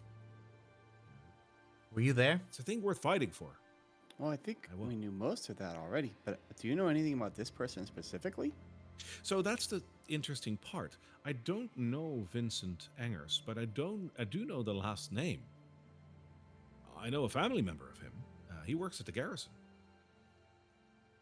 So he's there at the garrison right now? I don't know if it's not Vincent. I don't believe I know a Vincent Angers, but I do know a family member, I guess, of him. It would be very unlikely that it would be someone else with the same last name. It's over at the garrison. You can have a look over there, maybe. Well, what's their first name? Well, I know that, but the DM has to quickly Is it look that up. fantasynamegenerator.com? Is Earl their Angers. name click here to generate random human names? No, it actually does. I already have it. I was just I was Oh, already okay. clicking through my list. I was like, oh shit, I need to quickly have that name. You beat me to it. Yeah, that would be Modrin. Modriningers. Modrininger. Yes. He's I mean, you can't miss him. He's our smithy. Interesting. Yes. He's well, I mean, he's not old, but he's older. Maybe it's his father or his uncle or something like that. I don't know how old this Vincent is, but Modrin is in his 50s or so. And how do I spell that, DM? Quite literally as you say it, Modrin. Got it. Do you possibly know if, just throwing this out there, do you also happen to know about a spy master who also worked for the royal family? Well, yes, but like that's why would you want to know? I'm curious because, well, the only reason why I know about this inscription is because she gave me a letter.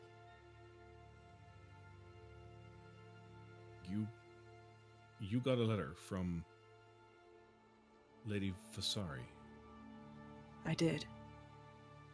And she's gonna go into her pouch and present the letter to him to let him read it over, just to kind of provide more proof, like the reason. Like seeing the seal of Drakkenheim on the letter and the signed name of Magdalena Vasari, the spy master, you can see like him like in awe of like this is for real.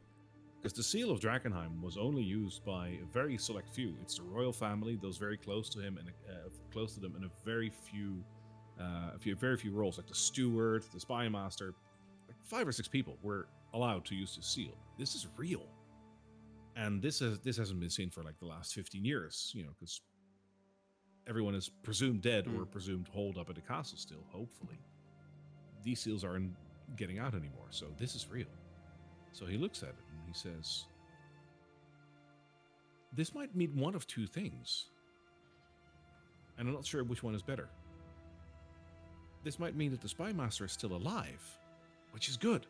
The spy master might know a lot. Like she knows so much. She held the power of the spy network in her hands. She knew the ins and outs to the city, safe routes. Maybe if she's still alive, she helped the royal family escape or at least save themselves underneath. This is big.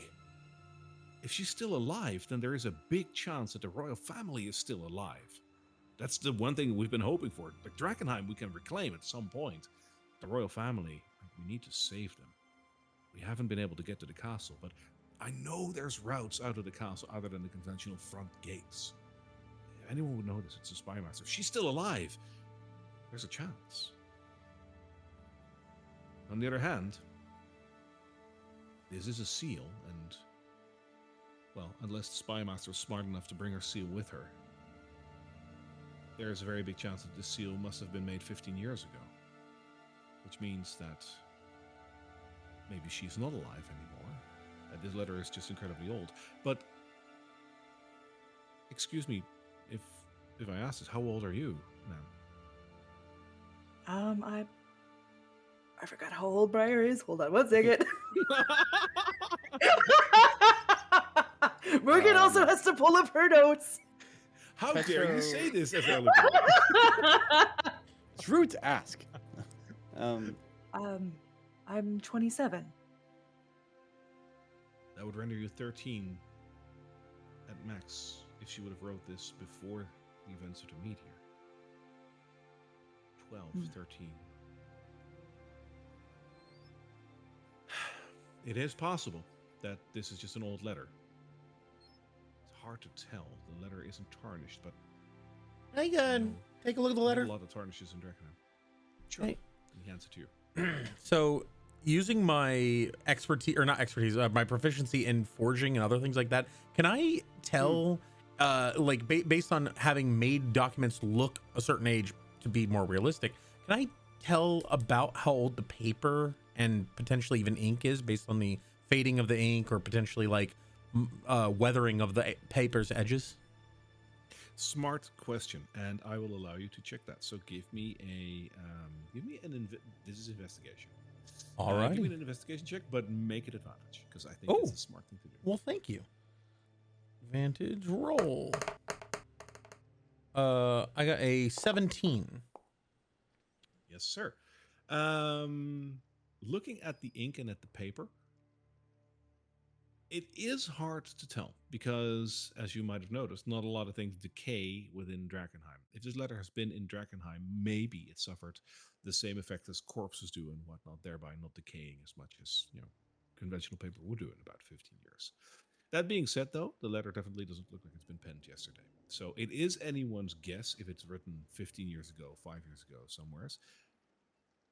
But it doesn't look fresh. That you can tell. So it is an older letter. But if that's 5 or 15 years ago, that's a question.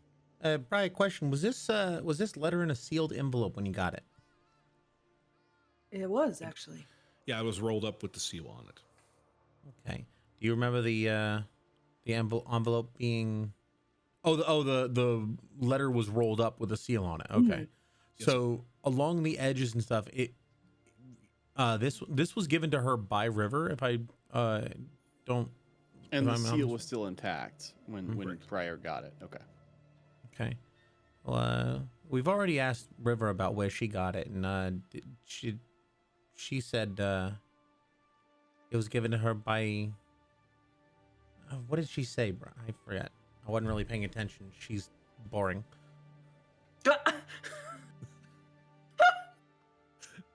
I know you're saying this in character, Daniel. Well, he doesn't actually. So yeah, he's a little jealous of her. She got into the academy and he didn't. Yeah, she said. Yeah, she doesn't really know what she's talking about most of the time. But I yes. also forget. Did she say who gave it to her? No, River didn't give a lot of context. She was just tasked to give this to you. Yeah, so I'm gonna be honest. if it has been just sitting in a drawer for 15 years, it could have been sitting in a drawer for hundreds of years. And if someone blew off the dust, you'd never really be able to tell the age of the document itself. I mean, paper does tend to show, specifically this type of paper, tends to show its age a little bit if it's exposed. But if it's like inside of a drawer or a wardrobe or something, it's going to be hard to tell. So it could have been from 15 years ago. Sorry. That's fine. But it does mean that apparently you have a connection to the spy master for some reason. This is interesting.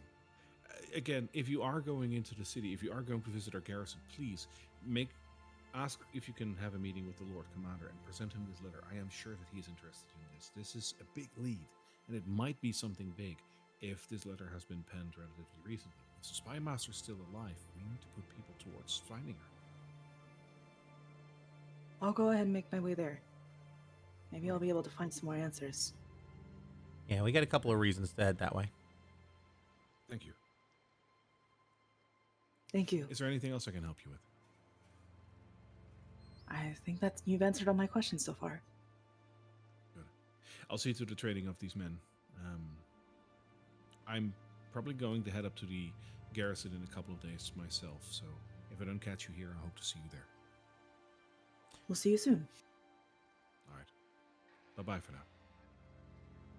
Goodbye. And then she's going to walk away with Corey and Petro. Alrighty. Petro. As you have a couple of things to ponder over, I would also say that we are just about on the halfway mark. So let's go ahead and take our quick break for our live session. For those of you that are listening to our podcast and or watching through YouTube, we will be back very quickly. For those of you that are listening live and are watching live, we will be back in a couple of minutes. But if you want to talk to us, feel free to join our Discord and hop on down to the live chat channel. We'll be joining there shortly to have a talk with you if you'd like. We'll be back in just a bit. That scared me for a second. All the things going over. I was like, oh my God, is that in the recording? Okay, no. All right, Why are there so many mayonnaise? Bye, everybody. Hello, everybody. We are back from our break. Good to see you again. Right before our break, our little rambunctious band of adventurers had a rest at their home, walked outside and talked to Elijah Hendricks, the owner of the Hendricks farm near Emberwood Village, and Nathaniel Flint, one of the officials for the cult of the falling fire. They had an interesting talk, and they decided not to sign up today, at least. And they walked over to the watchtower here in Emberwood Village to talk to Ansem Lang to inform him that his sister is still alive. After that, you walked away after discussing a couple of other things, including your pocket watch and the inscription in that. You learned a couple of interesting things. And now it is up to you to decide what to do next. So, what is your next move? I think first, before anything else, before we move on, Petra would kind of turn to Briar and say like, "Oh, if you get the opportunity to meet the spy master, that'd be really cool. Mostly because if there's a way into the castle, and if the royal family's still alive, that's something that I'd be interested in as well. I'd love to go to the castle someday. So maybe we could find a way together to make that happen." Maybe we will, Petra. Why are you interested in the royal family, if you don't mind me asking? Oh, well, I guess I trust you guys enough. Well, I used to go there during the summer sometimes before the meteor when I was a kid. And you know, it's the role of any king really to have good relationships with the villages and with the surrounding areas. And so us Furbolg, we were sometimes friends with the royal family, and it was kind of like an exchange program where I would go there and I would learn from their teachers, and they would come to my village and we would hang out and teach them, you know, how to build fires and stuff. And so it was this great relationship that we had way back when. And there was this guy He was like one of the guards for the royal family. His name was Jordan, and he was kind of one of my. I don't have really parents in the Furbolg village, but he was like one of the most important mentors to me when I was little. And he said, I have something very special for you, and it might be important when you grow up. And I don't exactly know what it was, but I'd like to find it sometime. I see. I'd also like to find out if they're okay. That's a very fair thing, especially with where we're going. And based on the Hooded Lantern's reactions to it so far, there's a lot of things to start thinking about now. You've Well, I been in the think at the- castle before? Well, me? Yeah. Oh, a long time ago, but that was before the meteor. Did you get a chance to meet any of the family members? Oh, I've met most of them actually. Mostly I hung out with the kids, but yeah, I met the parents as well. Do you happen to remember what they looked like? Oh, sure. And DM, you're gonna have to help me out here. Didn't we find a portrait of him in the Black Ivory Inn? Which So I you do. you did find one portrait, but that is just one, of course. So yes, Petra, you do remember what they looked like. You will distinctly remember the king and the queen, as well as a couple of other assorted family members, because the royal family is not just a king and queen. Of course, there's more people than just that. So what's interesting is that from the times that you've been at court and the times that they have traveled out to your village, you will have met most probably the king and the queen, but also the next of kin, so the next relatives. The king had a sister and a brother, and the queen also had a brother, and you will have met all of those. The people above that you will have never seen, but you've also seen the kids of the king and queen.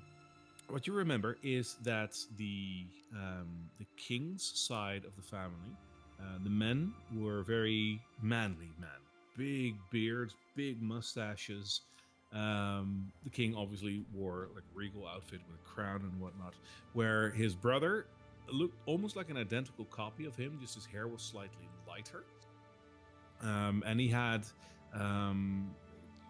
his face was slightly different as well. His hair was slightly reddish, so it was like brown reddish, like with the, you know the color, right? Like a brown with like a reddish hue. I do know the color, yes. Yeah, as a matter of fact, I believe you very much do, indeed, my friend. So that is a brother of the king. The king itself, dark brown, and obviously like in kingly regalia. His sister looked very much like the quintessential posh lady. I think the British queen, rest her soul, kind of like that, but just slightly younger than that. So very regal. What's interesting is that the queen, so the king's wife, looked entirely different. The queen's wife was in Drakkenheim regarded as one of the prettiest women of the land. She wasn't from the area of Drakkenheim. She actually came from Caspia. And Caspian women are known for a lot of things, including their beauty. Now, Queen Lenore was a particular interesting and pretty lady. One of the things that made her very interesting is that she had stunning red hair, of which most people always thought that she dyed her hair rather than being natural. The truth about that, I don't think not even Petra would know. Her brother looked almost... Yeah, I don't think he has the like social wherewithal to deduce that. No. The queen's brother doesn't look regal at all. He, as a matter of fact, looks more like a Don Quixote, Zorro kind of, like that kind of flamboyant kind of guy. Beautiful hair, shirt 3-button open, a chest underneath, that kind of guy. Definitely comes from good stock. Doesn't look royal at all. Looks more like, as I said, like someone who enjoys life rather than his regal responsibilities. Then between the queen and king, they had 3 children. They had a son and they had 2 daughters. The son was the oldest, and the daughters were middle and youngest. I believe you personally knew the youngest daughter, Elijah, the best because she was your age. Eliza was just a very cute girl with brownish kind of hair, just like her father. All right. I've got a notes doc that is just filling up with NPCs. Thank you very much. As a matter of fact, because you knew the royal family, I will, in private, later on, send you a couple of pictures so you know what they look like. Ooh, how exciting. Ooh. Yes. Corey's like half listening for the most part because yeah, the rest of the souls probably all dead. Oh, I certainly hope not. They were mostly really nice people. Oh, but I mean, like you would have heard about it if the king came back, or one of their children were prancing around the place. Everyone would know. Oh, you think my friends are all dead? I hope not, but yes. Oh, That was very thorough. I guess I hadn't considered. I mean, I know that the meteor took a lot of people, but I thought, I don't know. I thought maybe some of them survived. And not all your friends, Petro. I mean, Briar's right there, and so am I. Oh no, you guys are my friends, yeah. But I mean, these are people from like way back when, and they used to mean a lot to me. So it'd mean a lot to me if they were still alive. Yeah. Well, we'll keep a lookout for him. He looks over at Briar like, Oh, speaking of friends, do you guys want to meet Roger? you who? Oh, you don't remember Roger? Oh, he's my little frog friend. He lived down by the creek. I feel like you did actually introduce him to us at one point, and then he left. He hopped off. You mean your frog? Oh, he's right over here. Well, I think. Oh, Roger, are you around? There he is. Oh, hey, buddy. I'm sorry that yesterday I couldn't really fully understand what you were saying. I only kind of got the gist of it, if I'm being honest. Because I was really tired from the day, and I couldn't. Anyway, and I cast Speak with Animals. Yeah, because he's just hopping around the water as you're talking to him, and he's just like, and he just hops around. As you can't speak with animals, it just continues to hop around. So what do you say to him? Oh, yesterday I asked you if you need anything. And it sounded like maybe you needed some flies and some other basics. But is there anything else that you might need? So he stops and turns and looks at you.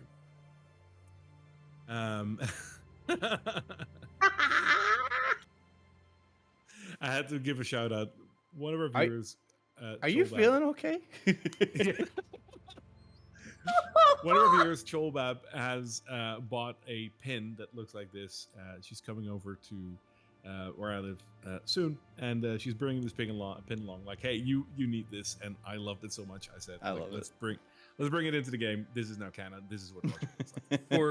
For anyone who's listening to the audio of this, it is essentially a green rectangle with a smiley face and 3 legs propping down. It's the perfect representation of a frog. It's great. Yeah, look. It's a very badly drawn green Ottoman chair with a smiley face on it. We will have this picture available in the Discord. I think Chol already posted it for anyone who wants a reference. Reference. Reference. Reference. A reference. So as he plunges into the water one more time and then looks up at you, Petra, as you ask that. He looks up and he says, well, flies would be nice. Oh, Oh, hey, do you guys have any food in your packs that's like maybe a little spoiled? Are you still speaking in frog? Oh, sorry. Let me switch to common. And then he asks the same question.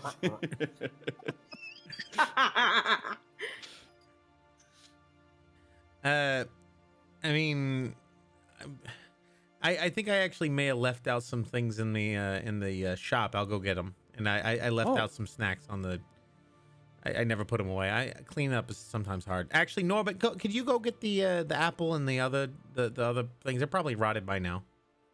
Oh, that's perfect. Because if we leave some food, like especially like a rotted apple, then that'll probably attract flies, and then Roger can eat the flies.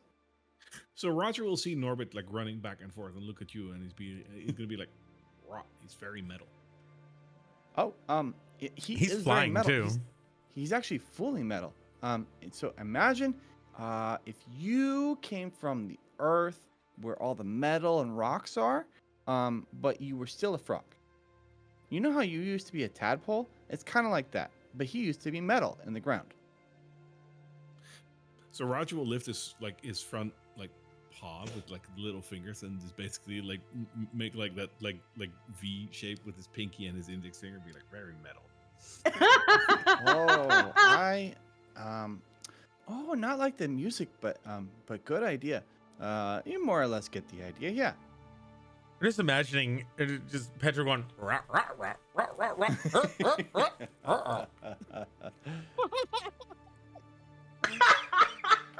And for those of you listening to the podcast, good luck. Yeah, you won't figure this one out.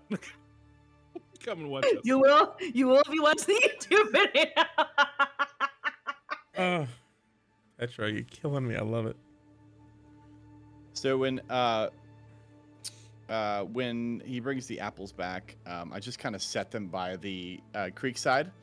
And I just kind of, I'm like, okay, well, if you wait, probably won't take more than about an hour. There should be a bunch of flies that come and try to eat the apple, and then you can just eat the flies. Oh, I like it. Thank you. Have you, is there anything interesting happening in town lately?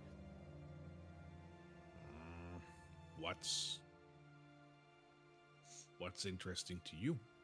Oh, like people that walk by that look kind of funny, but I guess we all look kind of funny to you. You're very big. That's funny. That's true. Do you think that, and I point to Corey, do you think that he's also big? No. Oh, okay. So you have a pretty good idea of how big people are. That's good to know. There was someone as big as him that came through not too long ago. As big as who? He sort of like, I don't know if the frogs nod, chat. Yeah. He nods They over. can kind of bob their heads. Croaks at him. Yeah. At Corey. Is he nodding at me? Oh, yeah. He said that somebody that was about your height came through recently. That narrows it down to 98% of the population. Did this person have like a big red beard? Did they look like a dwarf maybe? No, they had a tail. Oh, they had a tail. Oh, was it River? Was it our tiefling friend? River, and he looks like at the water. Oh, yeah. River? So sometimes people do this weird thing where they name themselves after like things in nature, and that's what this person did. But she's a tiefling. Weird. Yeah, people are weird. Anyway, we're gonna go to the blacksmith. Do you want to come with? What's a blacksmith? Oh, we're gonna go see. Okay, so you know how this guy's a metal frog, right? So a blacksmith is the one who takes the metal and shapes it into different things. Oh, he's not gonna turn you into a metal frog. Don't worry.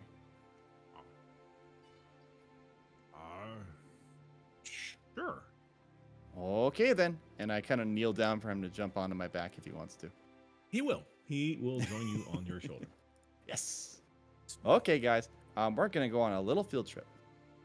You're not just messing around. You can actually talk to it. Oh yeah, his name's Roger.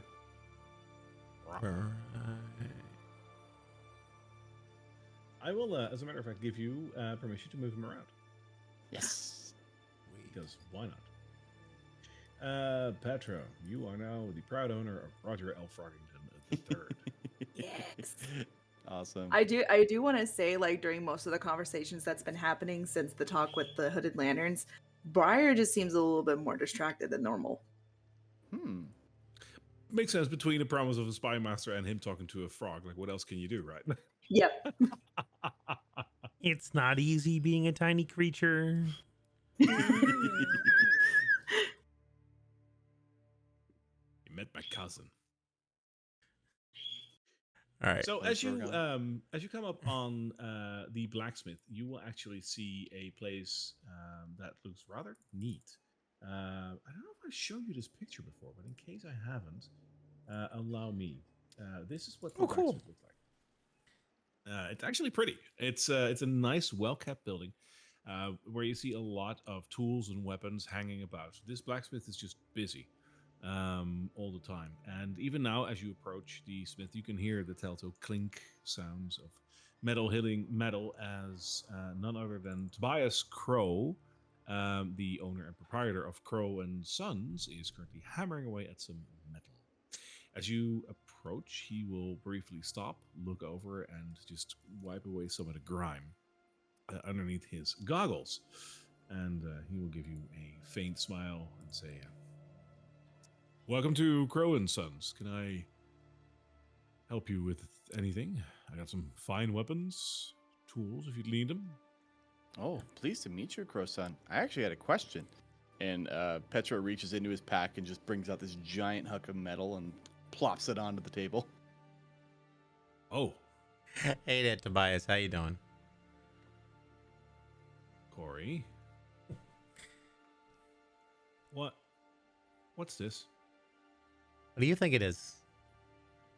You're a metallologist guy, right? You know your stuff. Well, it's metal. It's natural. Well, natural to a degree. You find this? Yeah, we found it in the middle of a crater. So it is what I think it is. Is this meteoric metal? It is. At least I assumed it was. Only we've been lugging it around for a while. We wanted to see what you could think about it. You know.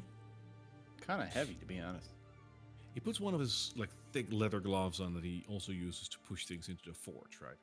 And he gets closer to the metal and he like tries to like brush on it a little bit. Were there any crystals lodged into this?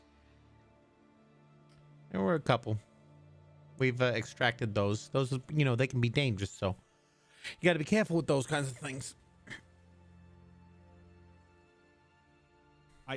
I don't know why you're bringing this to me, but let me preface this that if there's anything you want me to do with this metal, I'm interested. For the last 15 years, I've been waiting to get my hands on a chunk. Basically this size. I've seen smaller pieces. Like they all kind of look like this, but the smaller pieces, can't really make anything off of it. But this can be made into something. I'm curious to see how it really works. I've heard some interesting stuff about the properties of this metal. What kind of stuff could you make with it? I'm going to have to give it a try. I've never really worked with it, but from what I heard, it's slightly tougher to smelt and to work with, but once you get it moving, it's possible to make anything out of it that you would with ordinary metal. It just seems to have some different properties. It's really strong, for one, from what I heard. Hence, it's also very hard to use and shape. But it's very, very strong. And I've heard people say that some of this crazy stuff that comes with these delirium crystals is still infused in this iron. So it might also regain some of that magical properties. Now, I'm no magician. I don't know how that hullabaloo works. You're going to have to take that up with one of my sons. But, gosh, imagine making a weapon out of this, right? Yeah, or some I'd tools. love to work with this. So, out of character, I believe Corey has worked with Tobias before. Like his thieves' tools and most of his metal gear that he has, I imagine he's worked with or bartered with Tobias before to have it made. So it's like, yeah, I mean, you've always made pretty good work. I figured, we were gonna possibly go see the dwarves over at the smithy that they're making over by the crater, but figured you'd, we've done some good business in the past. I feel like we could work something out. Those dwarves at the crater, like, don't put too much faith in them. They're just here to strip whatever they claim they think they have clean and then move on. They might call it a smithy, but it's not. Like, it's nothing compared to what I do here. It's just a mining operation, plain and simple. Well, we were gonna see if we've heard that they're actually trading in firearms, and this one over here, she's been training in firearms, so feel like it's a good match. That's so. Yes. Sorry. She kind of snaps out of it a little bit. She's like, yes. Well, I've never really made a firearm myself, but if you manage to get your hands on one. Oh. I mean, Tobias, you've seen some of the things I've been able to. I've been working with Delirium for a little while. I mean, there's still a lot of properties that I don't know, but I made a couple of nice little gadgets, and Norbit crawls out onto the shoulder. And you ever think of a collaboration? Oh, Corey, you and I have different methods when we look at the way that we handle our craft. I'd never say never, but well, I mean, we do travel in different circles professionally. You make different things than I do. I mean, have you ever smith a sword? Well, no, of course not. That's why I come to you. Like I get the basis, the foundation upon which I'm able to run my experiments. And like I said, you've made some fine thieves' tools and screwdrivers that I've repurposed. You've made some fine implements that I've been able to do a lot of work with. And in fact, this guy, remember that the scrap metal that you were throwing out the other day, or not the other day, a little while ago. Well, there you go. Sometimes, what's one man's trash is another man's whole alchemical or a whole mechanical work. As I said, never say never. Business is booming in Emberwood. There's a lot of adventurers coming through, and everyone needs a weapon or a tool or just a simple clasp on their backpack. There's always work in my shop. And I'm always looking for the next best thing to attract more people. Sure, maybe a collaboration can be arranged, especially with this metal. I'd like to try it out and see what I can make of it, but maybe together we can find something. Are you able to make guns? I've never really smithed any guns, I'm sorry, but if you can bring me one, I can have a look at it. Well, would there be an advantage, in your professional opinion, to using this metal to make a weapon for Briar? Well, I've heard that the fact that this metal is retaining some of its original properties might be interesting in terms of weaponry, right? I don't know what it will actually do, but well, someone has to try it out. If you can bring me a rifle or a pistol, I can maybe modify it with some of this metal to maybe line the boring of the rifle itself with this. Yeah. Maybe even make you some ammo with it.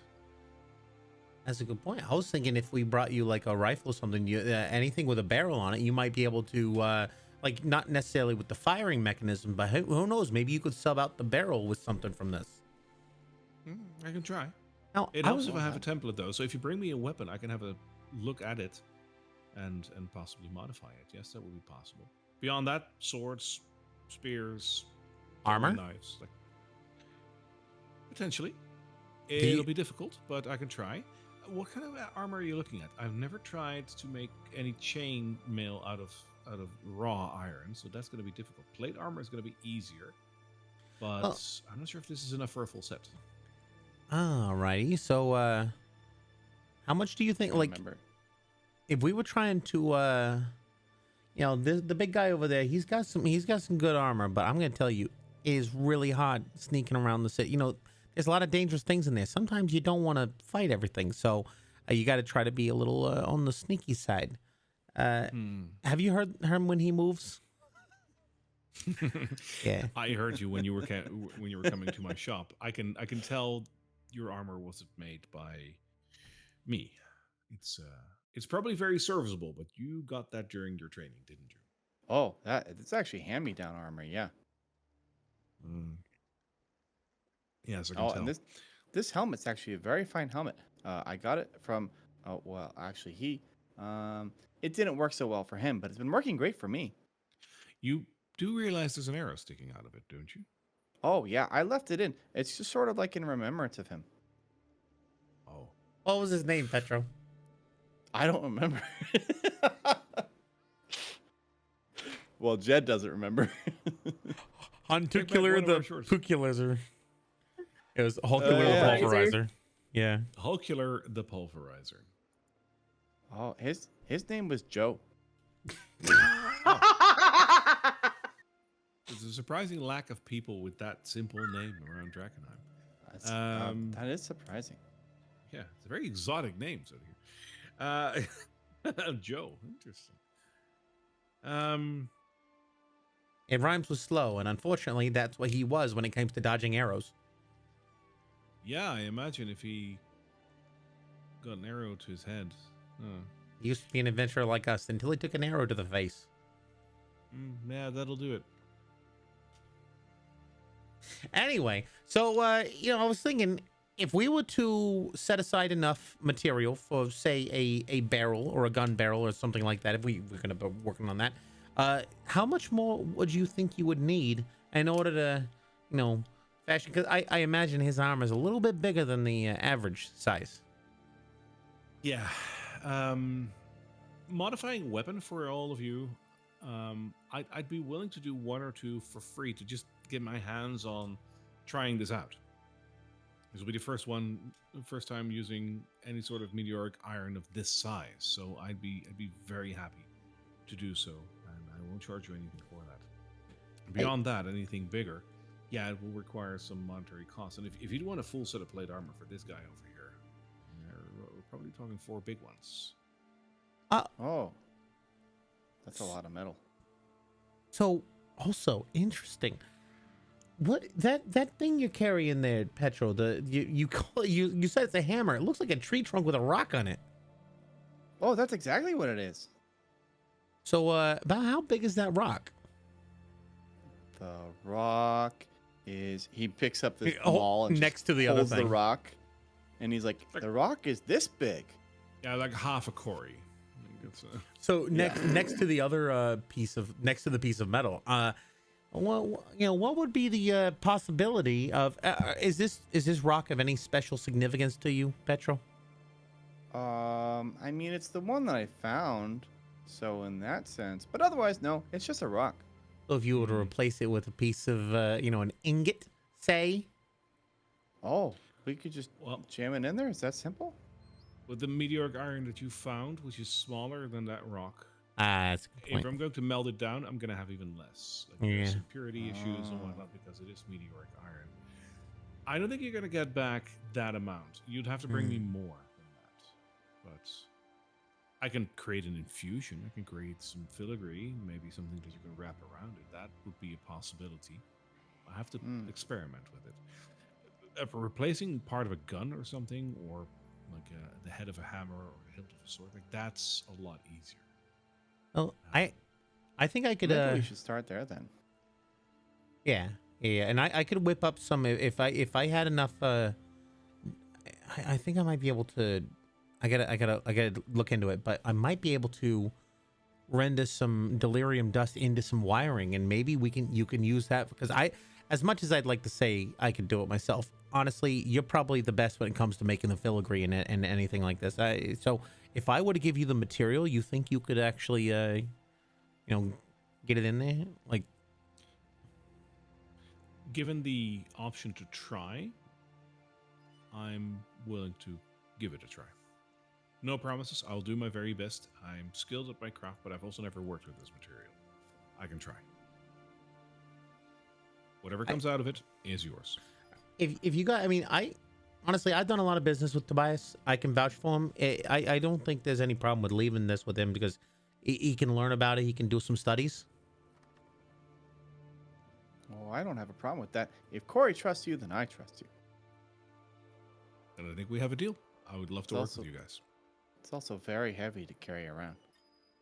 You can leave it here. I will see if I can smelt it down at least to ingots. And once you come back and make up your mind of what you want to turn it into, it'll be easier for me to change it around. So I can smelt it down now. See it as part of the deal. I will not charge you anything for that. What a nice guy. Yeah, really appreciate it, Tobias. We can we'll talk about it later. If you have any ideas, if you think I can, if you think you need any tinkering or anything special with that, let me know. I'm at your disposal. Sure. Just don't die in Drakkenheim. You know how it goes. No promises. All right, let's get to work on this. Good luck to all of you, and I'll see you soon. Yep, see you soon. You turn around, you hear like a little voice on your shoulder, Petra, saying, "Rah, it's really warm in there." Oh, yeah, sorry about that. But that's the guy that turns like metal things into other metal things. He's really good at it. I'm explaining this to like a one intelligence creature. What was that, Roger? Turns water into water. I can do sort of. Well, little frog Rogerton, I think we're gonna be heading. Petro, I think we're gonna be heading into the city. I don't think he should come, or do you want him to come? Oh, that's true, Roger. It's actually very dangerous for you in the city. You should probably go back to the river now. Oh. The river, or the one that calls themselves river? Oh, I think maybe the place where you live with the water in it. Oh. I bet there's some flies now too around the apple. Oh, he perks up. Like, oh, that's good. I'll walk you back there. I don't want you to have to hop the whole way. Oh, I appreciate that. Okay, there you go, Roger. Oops. Control my character here. Well, while he's doing that, Corey's also going to make us quick stop over by the skull and sword. Sure. Hey, give me just one second. No problem. Because I want Roger to, just for the heck of it. Uh-oh. As he jumps from your shoulder, he tries to like grab a fly in the air, and he misses, and he goes. Oh. There you go. Your turn. So you'll get him next time, buddy. Don't worry about it. I think while Corey goes to the skull and sword, Briar's gonna get some supplies from Albor. Sure. And Corey's going to be back in a moment. He's basically just wanted to say, hey to Frida, thanks for continuing to let us stay at the place. And he's going to give her 5 gold to just as a sort of like thank you and continuance for everything. Oh. She will very much appreciate that. And I know times have been hard. Well, they have been for everyone, but I do appreciate you looking after everyone else. You know how to take care of your own. I'll not forget this, Corey. Thank you.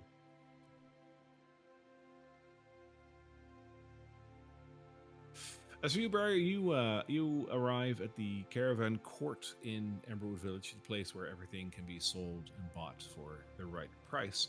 And as with all the other caravaneers, you will also see Aldor the Immense here, the rather heavy-set gentleman sitting in front of a large wagon, currently smoking a pipe and eating some salmon. Mm.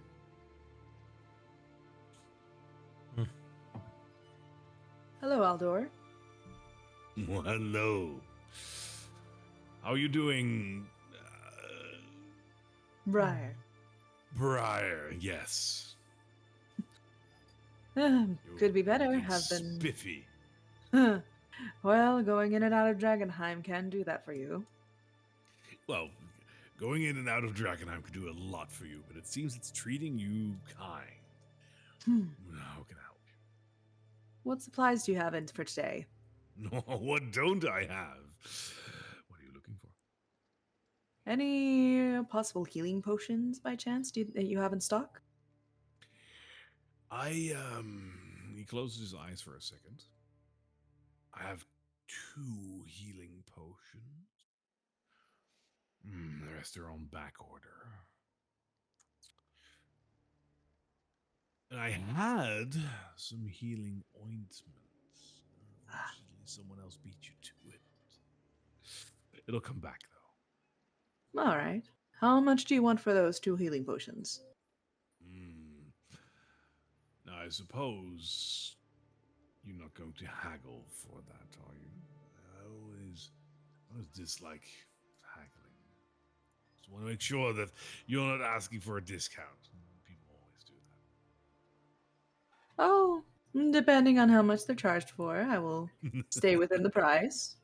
A shrewd lady, I do like that. But my prices are fair, they're the cheapest around.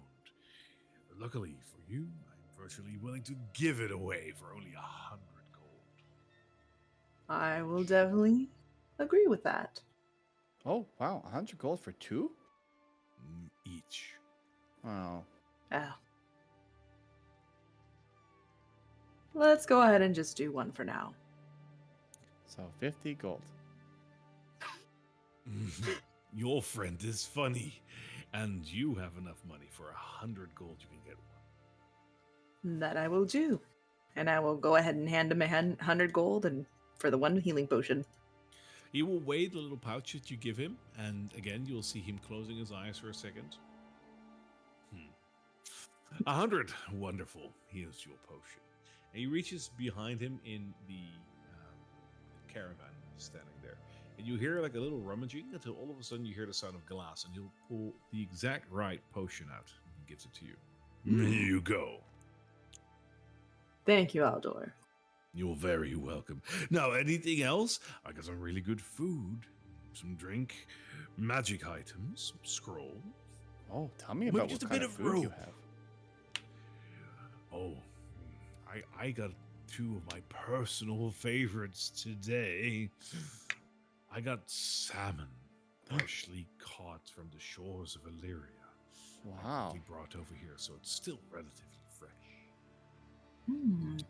Other than that, I got a toad shish kebab. That's really good. Oh. Oh, no. Oh, no. I don't want that at all. Oh, I'm glad Roger wasn't here to hear you say that. Roger. Oh, he's a frog that lives down. I mean, wait. No. He doesn't live anywhere near here.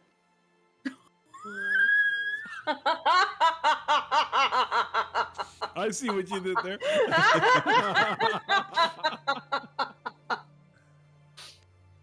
Oh, really? Well, interesting. Takes all kinds, I suppose. Imagine he's particularly wealthy, so he's no interest to me. Well, what about drinks? Well, I got a fresh batch of water that came in today. I also got 2 bottles of wine. They're good vintage. They come from the vineyards of Caspia. Well, I suppose Blood red. We could probably use a refill on the water at the very least. We just wish to refill your skins. That is just 5 silver. Oh, You'll that's see I'm fine. a very fair man. That's fine. Yeah, I'd like it if I could refill. Yeah, thank you very much. And I hand him 5 Cool. silver. For the 5 silver, he will refill all of you. Sweet. Great. I know we're not tracking that, but it seems like a good thing to do anyway. So you mentioned something about magic items. What are you talking? Like what, a cloak of billowing or something? Simple things, nothing too expensive. Although, between you and me, Corey, I'm currently working on a little deal. There's something coming in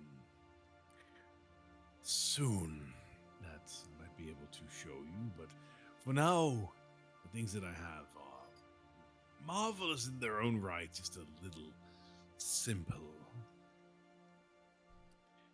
Now, you've already seen the drift globe that I gave you. I also have a very interesting book here. We got our own book. Really? What kind of book? Wouldn't you like to know? Don't worry about it. Well, I'm curious about what kind of book you have, Aldor. So for those of you that aren't that versed in the use of magic, there are ways to brush up on being able to cast certain spells. Now, you do have to have a slight feeling of magic, if you will. But if you do, I have a book that'll basically teach you how to use magic. It's very simple. It has graphical steps in it. All you need to do is just follow it step by step, and you too can be a magic user. It's an interesting piece. I think we actually are talking about the same book here. Really? Yeah, Book of Spells with a Z at the end. Yes. We must have found another copy. Did you really? Where did you find that?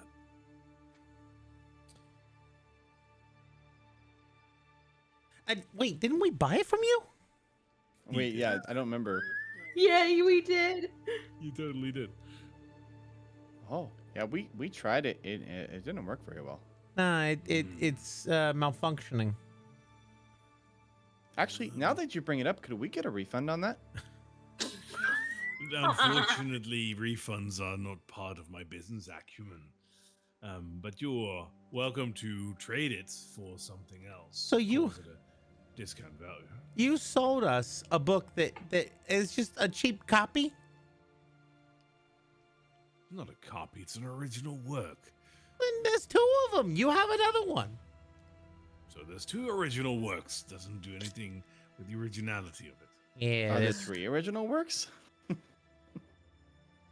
If you write 3 books, are they not all original works? Are they self-propagating No. books? We're And- done. Is one of the spells in there like propagate book? Something is like comprehend languages. It just duplicates the book. Yeah, the That's- first spell in there. That would be really cool, though. It didn't. Okay, you don't got anything. But you said something's coming in. Interesting. May I ask, the Academy? They're the only ones I could think of with any kind of real juice around here. I would prefer to keep my sources. Sure. Yeah. Understandable. No worries. I'm actually working on some interesting things as well. Might be able to rival some of the things that you get from that overhyped university. Oh, that's always interesting. Now, the only other thing that I have for you right now, but perhaps not interesting enough. Nah. I have this small bauble. It's rather peculiar. I'm not sure if it's fit for the 3 of you. It's this little pouch that I have. It's a little knick-knack, really. A pouch that contains a couple of little fuzzy balls. It's fun to play with. We don't need to play with your fuzzy balls. We've got ourselves a bag of holding. I think we're good. So we're gonna head out now. It looks like you don't have anything good for a little while, so that's fine. I don't see how my balls are not good enough for you, but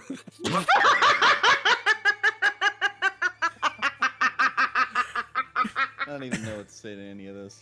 no.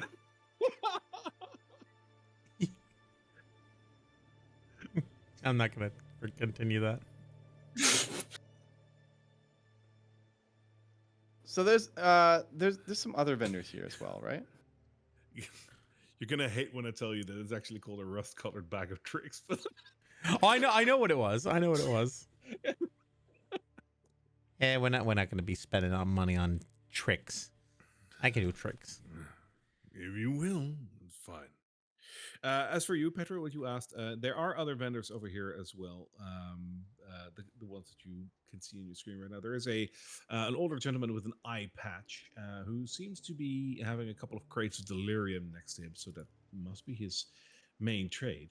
There's also another gentleman who looks a little bit more elegant, if you will, and he is running a cart that seems to have things like rope and compasses and things like that, adventuring gear. Just to, just to speed along. I want to present to him the crystals, the biggest piece of delirium I have. I just want to say, how much would you trade for something like this? Who are you presenting this to of the three? Orson, I believe. Orson, sure. Orson will have a look at the gemstones, and for the larger ones, he will be like, "Oh, that's it's worth 50 gold." For the crystals? Because I got fragments, chips, and crystals. So it does depend indeed on which size you have. So let me quickly have a look what the price of the crystals was again. I think the chips were 50 last time we tried to sell them. The smallest ones I know are 10. Yeah. The chips are 10 gold. The fragments are 100 gold. Oh. Got it. And crystals are the next size up? You didn't find a crystal, did you? Yeah, we found 2 in the Black Ivory Inn, I believe. Or we had one from before. Those. Yeah. Yeah, for the Black Ivory Inn, those are fragments as well. Those are not crystals. Okay, because we've had 3 different encounters where we picked up something, and I think at one point you said there are 2 larger ones. Yeah, those are fragments still. Crystals are like the size of a football. Like, they're big. A crystal is about 2 pounds worth of crystal. Okay, because you actually distinguished. We had fragments and crystals at the time, but well, don't worry about it. Well, okay, so we got fragments. Yeah, then I might have misspoke. They are definitely fragments. No crystals will not worries. In the outer city, you will not find crystals. Okay, cool. Understandable. Cool beans. All right. So yeah, I'm just I really appreciate it. I just want to see, I'm shopping around, seeing what the various offers are. So I appreciate you. So it was 10 and 100. Yeah. All right. Each, of course. Of course. Yeah. Thank you, Mr. Fairweather. I appreciate your business acumen. Yeah. And he's gonna leave. Alrighty. All right. To the shooty bang bang place. I don't want to say it out loud, Don't want to be followed. Shooty bang bang. Wow. I didn't know it was called that.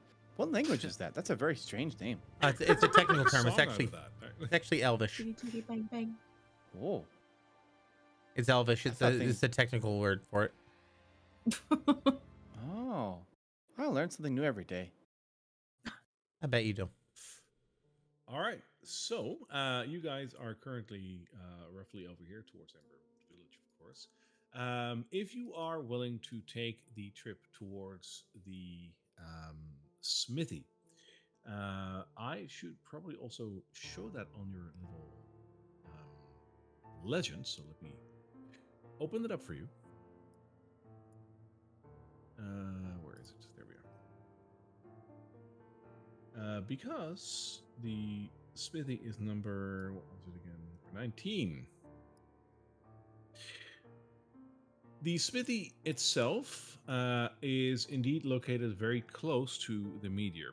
The only thing that's really walling you off from the meteor is, quite literally, the wall of Drakkenheim. A rather sizable and tall wall, as you've learned now that you've seen it from close by. The meteor is still firmly within the inner city, so the smithy is not near the actual impact crater. That said, however, when the meteor came down, it definitely left somewhat of a scar, if you will, on the surrounding area. Where the smithy is supposedly located, there is a ridge where the impact just basically pushed a lot of stuff away, creating a bit of a dent and a ridge. That is where the smithy seems to be located. How are you going to go there if you want to go there? If I'm not incorrect, the Buckle Down Row is a bit northeast of that, correct? That is correct. On your map, it is number 18, which is about northeast of the smithy on the Scar. It is still very much in the spokes, but it is more towards the Dran River. And it is, if you would cross the river, just below the Black Ivory Inn. Buckle Down Row itself is the party street, or it used to be the party street, where all the bars and cafes were. So the smith is not far from where we encountered the ghost last session, really. That is correct. Not too far from it. And the Chapel of Saint Ardenna was in that direction, right? The Chapel of Saint Ardenna is more towards the south. That is number 20 on your map. Oh, okay. And that is basically from where you are right now, just a straight shot northwest. And that's where I was trying to get to. Mm-hmm. So I mean, you were trying to go to that chapel place that we had the encounter with the Queensman. Yeah, I still need to go there. I mean, it's pretty much on the way. I mean, it's also down the a pretty large street. What street is that? Is that the So the big street that is leading towards the city from where you are right now, Champions that would be Way? Champions Way. Yeah, leading up to the Champions Gate. Well, it's up Champions Way. I mean, it's a pretty big street. We might be able to, we'll have good sight lines. Oh, And just to reiterate, as you have recently learned from Nathaniel Flint, the Champions Gate supposedly is one of the gates that crumble down. Makes sense as the meteor is very close to it, but it is roughly held by the followers of the Falling Fire. Also good to Okay. know. I mean, we don't Yeah, that's good to necessarily agree with their methods, but I don't think we're hostile towards them. So, I mean, if they're holding that way, we might be able to go there relatively unscathed. Well, they said we could go through, but I don't know if they expect us to join their silly little cult or not first. But it sounds like maybe if we play it really carefully, we might be safe. I mean, I don't think we're not actually going all the way to the wall now, are we? Not yet. Not until we go to the smithy. Brian, what do you think? I would much prefer hit the smithy rather than trying to get entangled with the cultists. Oh yeah, Well, what agreed. Go ahead, Petra. What about the chapel? If we could go there first, and then we can go to the smith after. Yeah, as far as I understand, when we left the chapel, there was a couple of the followers there, but I mean, we can even probably say, oh yeah, Nathaniel Flint, we've talked to him, he told us to go this way, and that way they won't cause us any bother, you know? Maybe. As long as it's on the way, I don't see any. I'm 100% certain that that's exactly how everything's gonna go. Uh-huh. I like the confidence. All right. So All yeah, right. I guess we're going to the Chapel of Saint Ardenna. Sure. So how are you going to travel there? I think that sounds like Champions Road. Yep. So just through Champions Road and then taking the side road towards the chapel, because it is basically a straight shot if you do that. Every Straight shot sounds great. Every now and again, climbing up a building just to get a peek ahead, especially Yeah. around anytime we approach a corner or any bend in the road. Sure. Okay. Who is, in terms of scouting and leading, who's leading the group of the three of you? Yeah, it's gonna be Corey. Cool. Or he's running make that. me a survival check, please. Yay. You can do this. I'm the least bad. Nope, I'm not. I got a 7. No. And then there was another troll. I thought it was a 1 at first, but it was a 7. I was again. Okay. Corey, as you lead the group towards the, I already see the head shake. As you lead the group towards the chapel, the first part before you get to actual Champions Way are still some dispersed streets. They're not that big, and then all of a sudden they converge and blend into Champions Way that leads you towards the city. As you move slightly up this road and you climb one of the houses, you'll hear, before you see it, the telltale sound of some Garmir that are nearby. The hyenic kind of snickering. And the sound of almost some wolves or dogs barking in unison. You immediately know what this is. This is one of those war bands of Garmir that you don't want to run into. Luckily, however, since you've already been here before, you will be able to get everyone into a side street. But I need a decision. Now that you're at the side street, you can still hear this sound. You don't know whether or not it's coming towards you or not. You can give that a check to see if you can deduct. And I need a decision on how to proceed. Are you going to walk away from it? Are you going to hide? Or are you going to face it?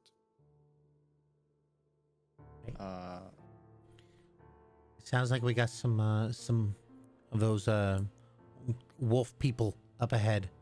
I don't think they've noticed us yet. I think if we stay pretty quiet, we can see if they pass or if they go away. Or do you guys want to head out and try to walk away real quick? We can't talk about this too long. What do you guys want to do? Oh, let's hide. Maybe they'll just walk right past us. All right, I'm gonna need you to be really, really still, really quiet. Okay. I won't move a muscle. Right. So technically, you're all hiding. Yes. We're gonna try to go into a house on the side of the road or some building. Great. I Who am has the not worst stealth moving. of the three of you? And I'm not talking disadvantage. Who has the worst stealth, barring disadvantage? Mine's a +2. Mine's +2. +5. Okay. In that case, I am going to lean into the disadvantage. But you don't have to roll that. Okay. Petra, roll me a stealth check. Normal. Okay. Normal roll. Rolling. It's an 8. Okay. As you hide into a nearby building and try to keep very silent, the yapping and laughing of these hyenic creatures, these weird biped monsters, dies down a little bit. And as you think, like, hey, they're probably past, the sound is replaced by something else. Oh no. It sounds a little growly, kind of like a dog of sorts. And as the three of you are hiding and looking outside to see what is passing by, you suddenly see a dog crossing the street. No ordinary dog, though. The dog itself looks feral, if anything. Very scary looking. Oh, It's a little bigger than a normal dog. And there's a certain fire that seems to be burning in its eyes. I think Briar, of the three of you, you might have seen this before once if you've done a couple of expeditions into Drakkenheim. The Garmir hold a couple of pets, and hellhounds are one of them. They are spawns of terribleness. They're part wolf, and they are part demon. They're really faithful, very loyal to the Garmir, but they're very dangerous to fight against. And as he walks past your house, all of a sudden it stops, and you can see that it tips its nose into the air to smell whatever he just picked up on. can I How are quickly you take an going to action? handle this? Well, that's my question. What are you going to do against that? I think I kind of want to try this because I just realized that because Briar's a tiefling, she has thaumaturgy. Yes. Let me see. I want to try casting it to cause a window to fly open kind of further out towards Oh. one of the other buildings, like kind of make the shutters like kind of start flapping open quickly. Love the idea. I'm quickly gonna have to look what the range is on your thaumaturgy, but I Only think 60 you're feet? fine. 30 Yeah, I feet. believe so. 30. Oh. 30 feet. So it's 10 meters.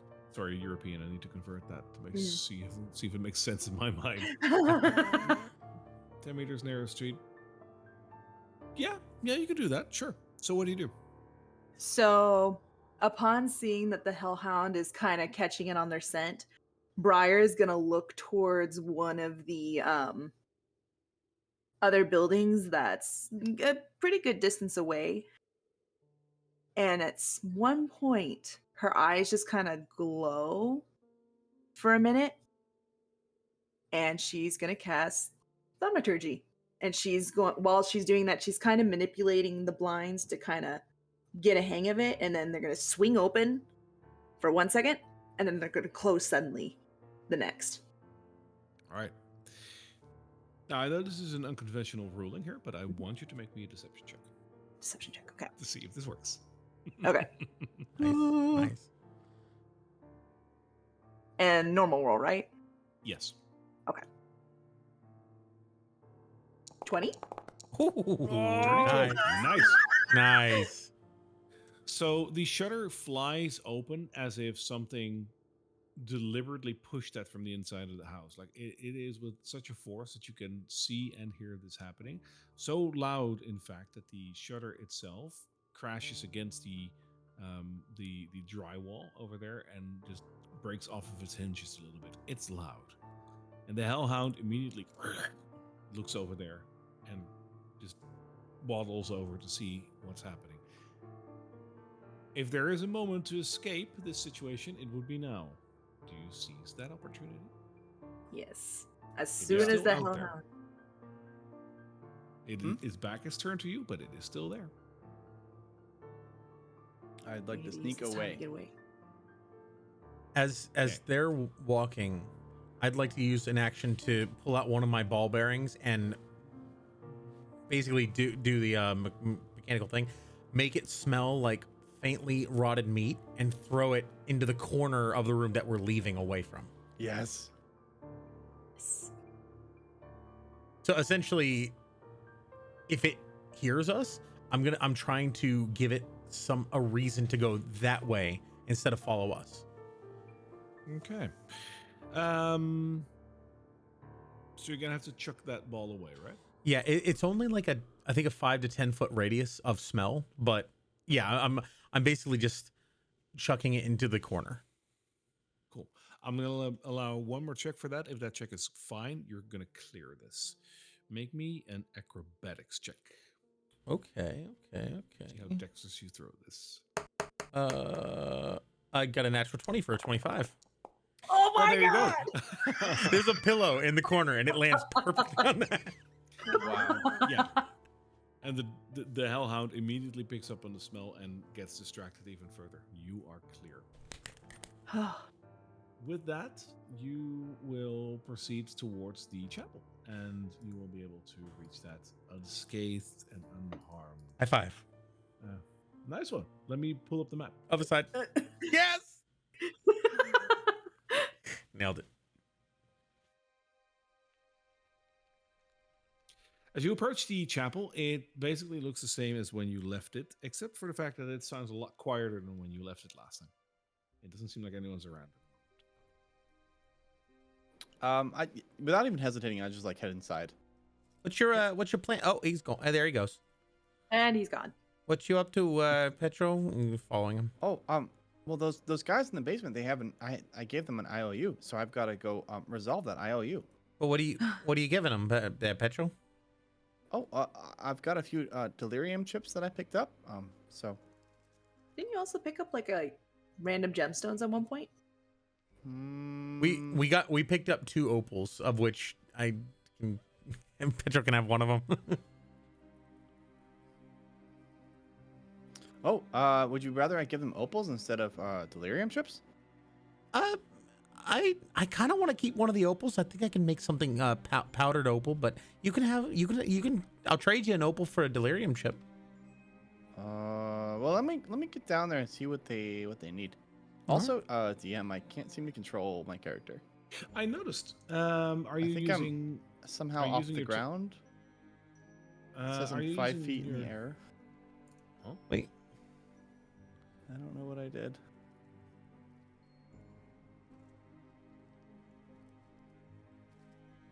Yeah, I don't know. I can't control him. Oh, I don't there you know. go. That's what I did. Hang on. Let me. Oh, I can use the arrow keys. Okay. For There some we reason, go. dragging That isn't works. working. Also a quick out of character question. Yes. When I put the opal in my bag from when we got it earlier, which I can't exactly remember where we got it, I just know we got 2 opals. I think I looted them off of a corpse. Anyway, You did. it says they're worth 1,000 gold pieces. I'm pretty sure that's not accurate. No. Okay. If you go Just making by sure. if you go by the manual, like Yeah. the manual prices, that is not what they're worth. Okay, cool. 'Cause I when I just put them in there, boom, that's where they came from. So, okay. I was about to say, yeah, screw the delirium chips. I'm keeping the opals. Okay, cool. All right, so you're going underground, and as you do, you will see that Dusty, Smokey, Ashley, and Cindy are still floating around down here. Hey guys, do you remember me? Hey, it's the big guy. Hi. Hi. Oh, I'm coming back because I gave you an IOU, and I am a firbolg of my word, and so I am here to make good on the IOU. What, really? Well, of course. Oh. Well, that's great. So what do you have? Oh, do you have the IOU with you? Well, I believe, didn't I give that to you, Dusty? No, I gave it to Smokey. No, I gave it to Ashley. Oh, I gave it to you again, Cindy. Oh, then it must have burnt up. Oh. There's no proof that it ever happened. See, I can have fun with myself for an hour. I love it.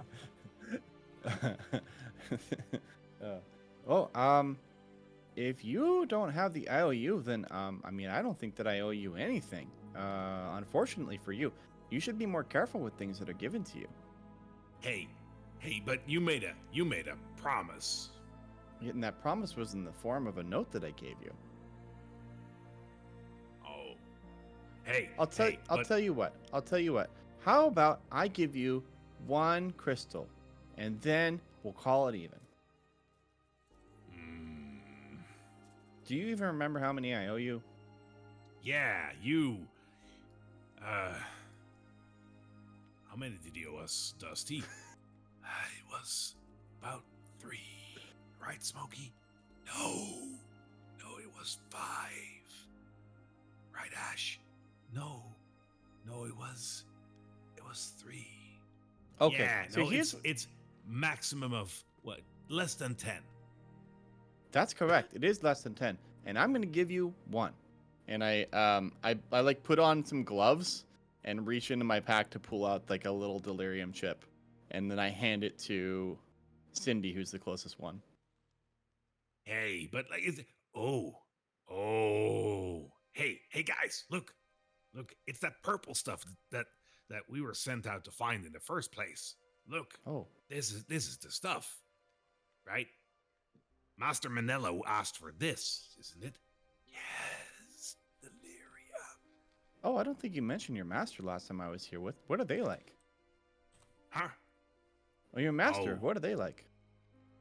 Yeah, they're terrible. Oh, I'm sorry to hear that. Why do you work for him? Yeah.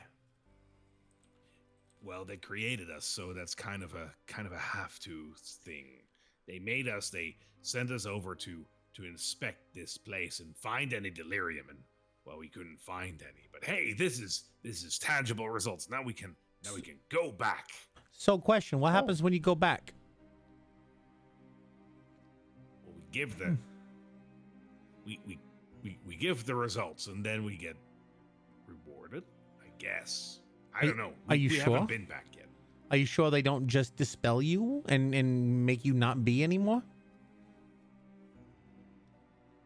Nah, they're You just said he they're was meant to bad. use-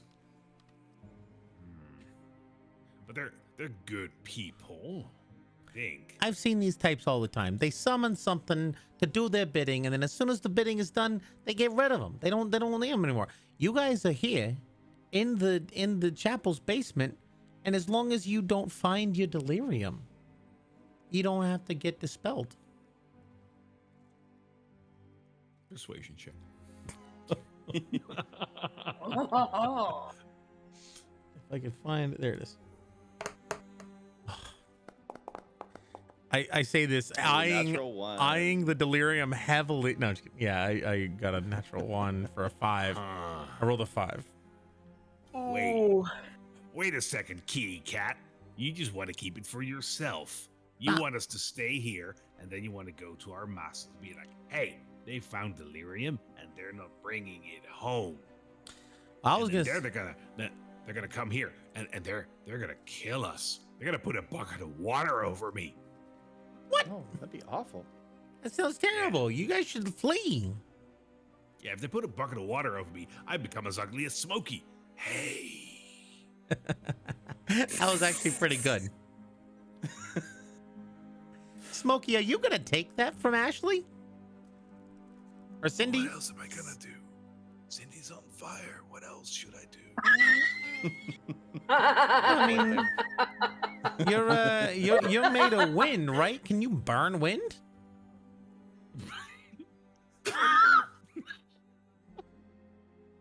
No, I can break it though. Oh, jeez. I'd like to see you try. Oh, man. What did this become?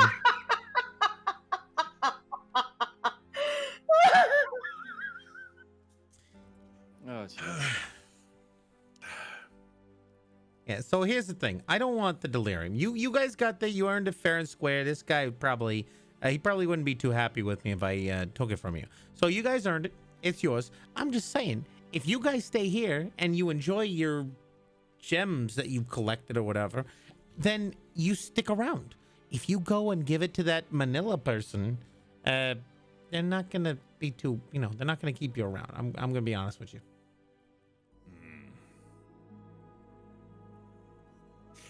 I mean, what do we got to lose, guys? We're fine here.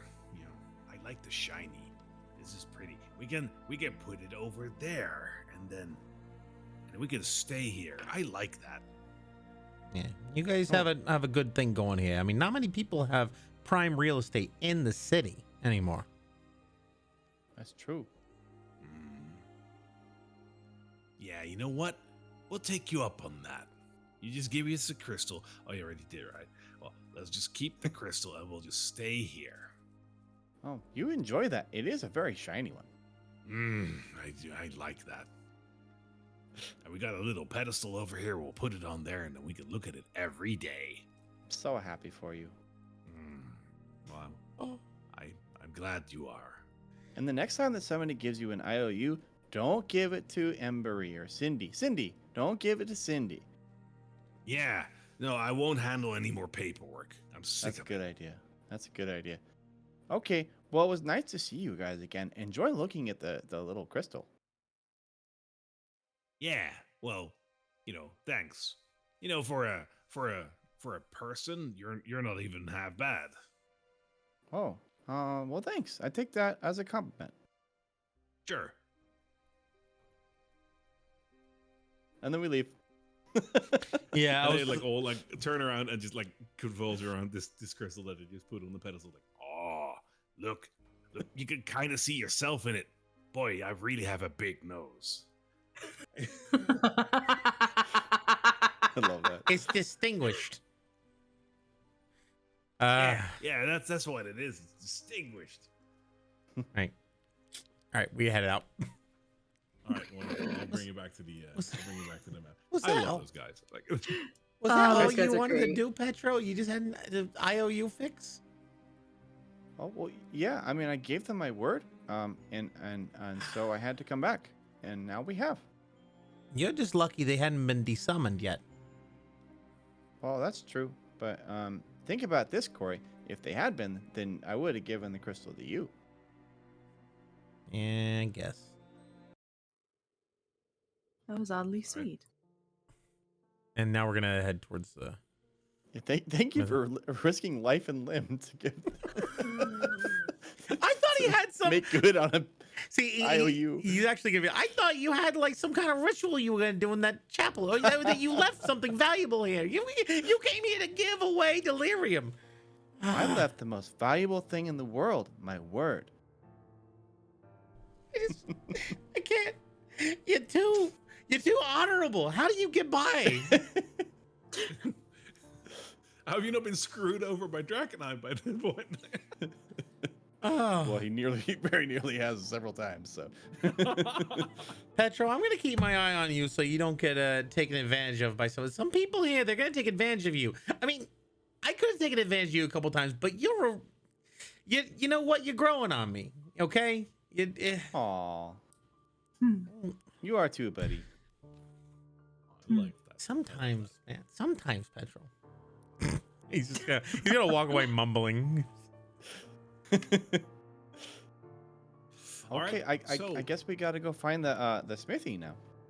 That we So do. from here towards the smithy is again a not that far travel. It's also not that hard to travel. You'll mostly be going through the side streets of the spokes, but it won't be too hard to go there.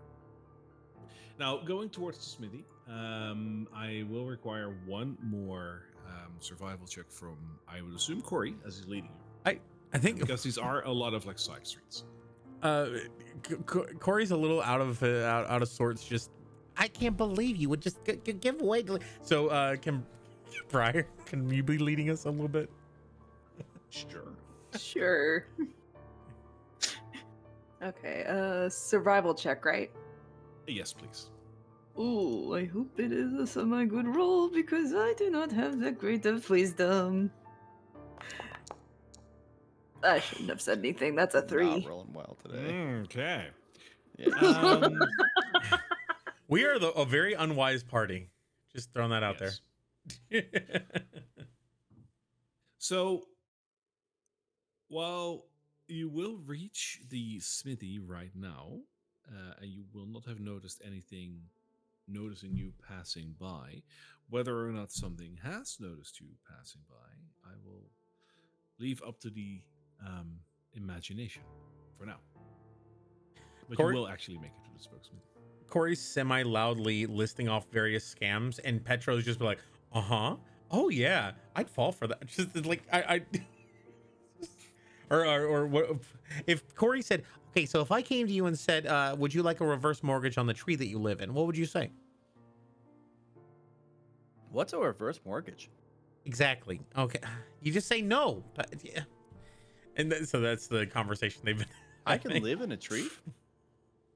I don't know. I can have my own tree.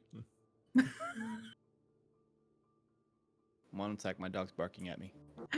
Oh, No Scout. worries. So we're at Smithland.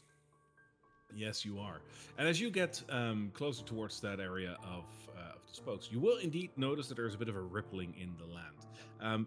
If you, it's kind of like when you have like a sheet on the bed or like just a piece of cloth like on the table. If you put your hand on that and just basically brush that aside a little bit, you'll get a little bit of a ripple in the fabric. That is kind of what the meteor did around this area of the city as well. It made one big crater, of course, in the center area of the city. But around that, there's a couple of these ripples, if you will, that extend beyond the wall of Drakkenheim. This is one such ripple, and you'll notice that on top of it, there is a preliminary building, which is where you're headed right now. So allow me to play a transition. The Spoke Smithy is a relatively small blacksmith shop on the edge of what is now known as the Scar, a rough 300 feet trench where melted earth has turned into black glass. The area is among the richest Delirium veins outside the city center. Cool. And indeed, as you move up to this smithy, you can see all around you and rather far down as a drop in a ripple, you can see large delirium veins that are going along the ground. You can see various crystals sticking out of various sizes. They're not too big, but there's a lot of it. This seems to be a great place to start mining. And it seems that someone has beat you to the punch, because the smithy is here to do exactly that.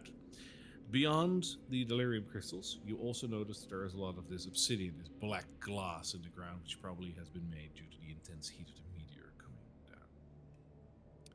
As you approach the building, you notice that it is a rather imposing workshop. This is not just your average smithy. It is built to last in a situation where you might come into contact with some dangerous beings.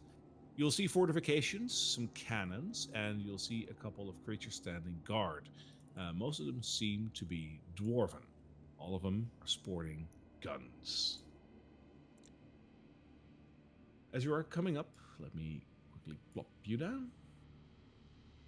You will be coming in on the western side.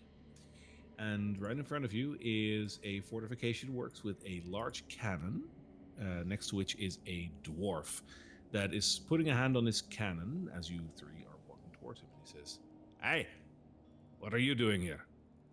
Before we approach, Petro's gonna take his tabard with the symbols of the sacred flame, and he's gonna take it off and hide it in his pouch. Sure.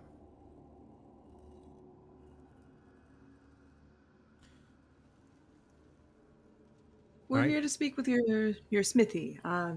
In interest of purchasing some guns from you. Yeah. They were Just, sent by Iron Helm. oh? Which one? Whichever one's at the Golden Lion. That's all 6 of them. So which one? The one we talked to. I don't know anymore. Brian remembers the name, but Morgan does not remember the name. Oh, I think his name was Joe. Reginald Ironhelm. There Reginald. There it is. Was it actually Reginald? I It was is. completely. Oh wow. Oh, okay, cool. That is a good guess right there. If you didn't write that down, that is a I good didn't. memory. I'm writing it down right Oh now. wow! Holy snap! It is indeed Reginald. I rolled a Reginald 20 Iron. on my memory check. Ugh.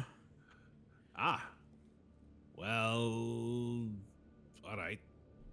Reginald is currently resting at the Red Lion Hotel. What did he look like?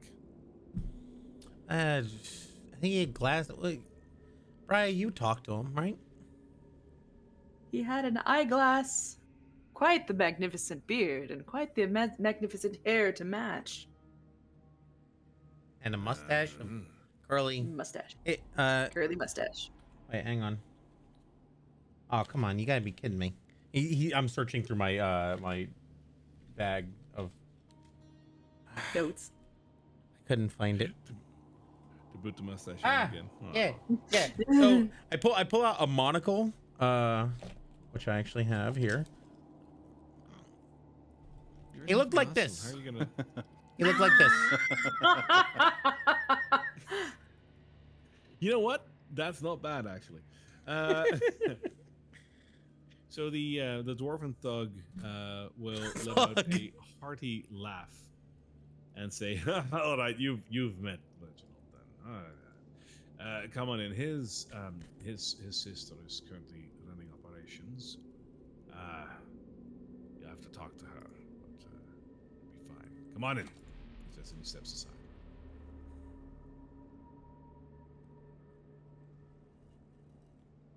As he's walking past the cannon, he actually looks inside to see what, like, if he can see down the barrel of, like, is there a special ball or anything like that? Oh, it's loaded, and it's like a large metal cannonball. Corey, I don't think you should be looking inside of that. That seems very dangerous. Well, sometimes you gotta stick your face where it shouldn't belong in order to learn things. I don't think I've ever heard that saying before. And that's why those people never learn anything. I've heard of sticking your nose into other people's businesses. Yeah, well, that's not good As enough. she's looking at Corey. Hey, sometimes you got to go face first. It's face first into scientific discovery. As you guys are joking around like that, Joking. you walk into. Imparting wisdom. Sorry, go on. Sure, Corey. As you walk into the smithy, you will hear the sound of people working. You will hear anvils going. You will hear forges going. There's people moving crates around. It is, for a medium-sized shop area, it's rather busy here. And you'll see multiple dwarves moving around. As a matter of fact, when you look around, that is really the only race you'll see here, barring yourself, of course. This is exclusively a dwarven operation that's happening.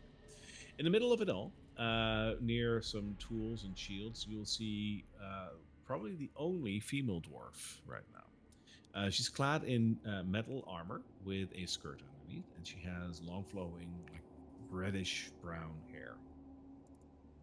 She'll see the three of you coming in before you do, probably, and she'll point at you. Aye? What you doing here? Reggie sent us. Leave it to my brother to just get people in without telling me. All right, hello, welcome to the Spoked Smithy. What can I do for you? Your brother mentioned that you had some guns that were likely for sale. I was interested in taking a look at your wares. She looks you up and down as you say that. Usually guns are not of interest of anyone not of, well, our kind. You know how to handle them? I do.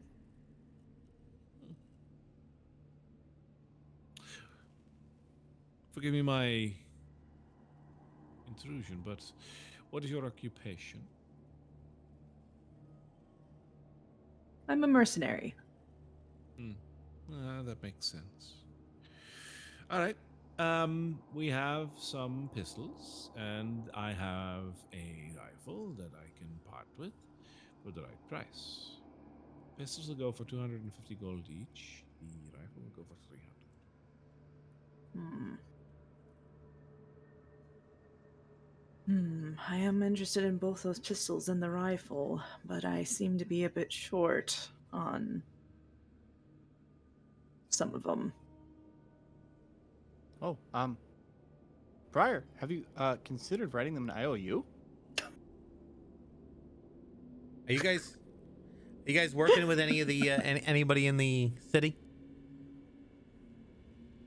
You ever been down by the Buckle Down Row? You talk to those lovely fellows and female fellows? Who wants to know? I'm just saying that we got connections with a lot of different individuals within the city, and a couple of groups of individuals. Might be that we could set you up with some kind of deal, or we could, further along your own efforts here. We could help you out. Aye. Our family has decent connections to where we need to have connections, and I'm pretty sure that that'll be all the connections that we need. But thank you. Perhaps may need a bit of a hand with anything that you require assistance with? That we could work out something? You want to grab a pickaxe and go down into the mines to help us out? I don't know if I have quite the strength to really do that, but... What's your policy on loaning or leasing? You don't. Sorry. What's your policy on loaning or leasing? You're trying to buy on credit. Not necessarily credit, but collateral potentially.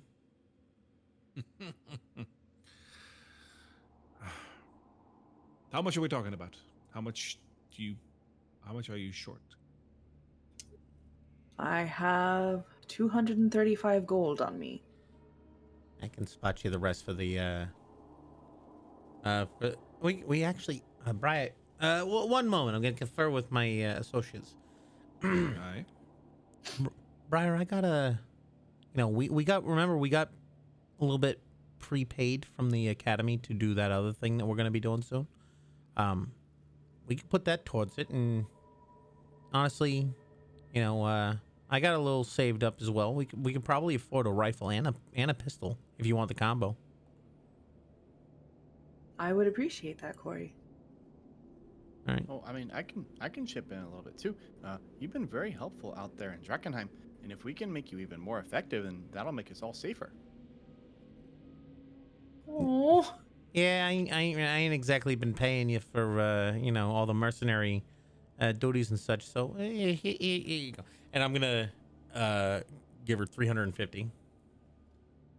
Wow. I have 308. Remember, 250 came from the academy. It's our sort of like payment, but in advance. So we're right. investing. So you're short 150 gold, and you're expecting us to enter into an agreement with you for the difference? So here's the thing. We've got, Brian's got your 230. I'm putting up 350. That's 280 580 gold right there. That should be more than enough for the rifle and pistol. However, we are looking to double up on that pistol, so there is a little extra there left over. I'm thinking we can work something out. Well, what did you have in mind?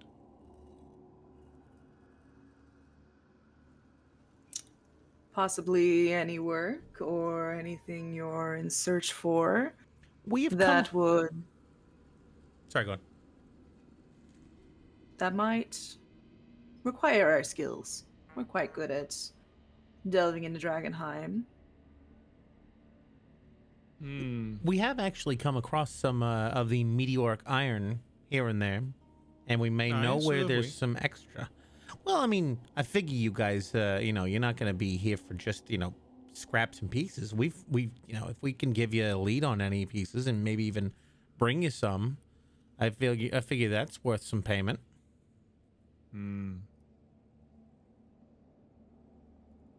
Maybe, but what if you die in the meantime? Well, if you give us good enough gear, we're not going to die. Now that almost sounds like extortion. I would consider it an investment. So, do you guys have any use of Delirium in your smith works here? Or are you just interested in the iron? We mostly just sell it. That's what we're mining it for. However, we're always looking for a better deal. We are currently selling it to the Hooded Lanterns, mostly, but there are other groups active in the city. If you can get us a better deal, perhaps we can work something out with you as well.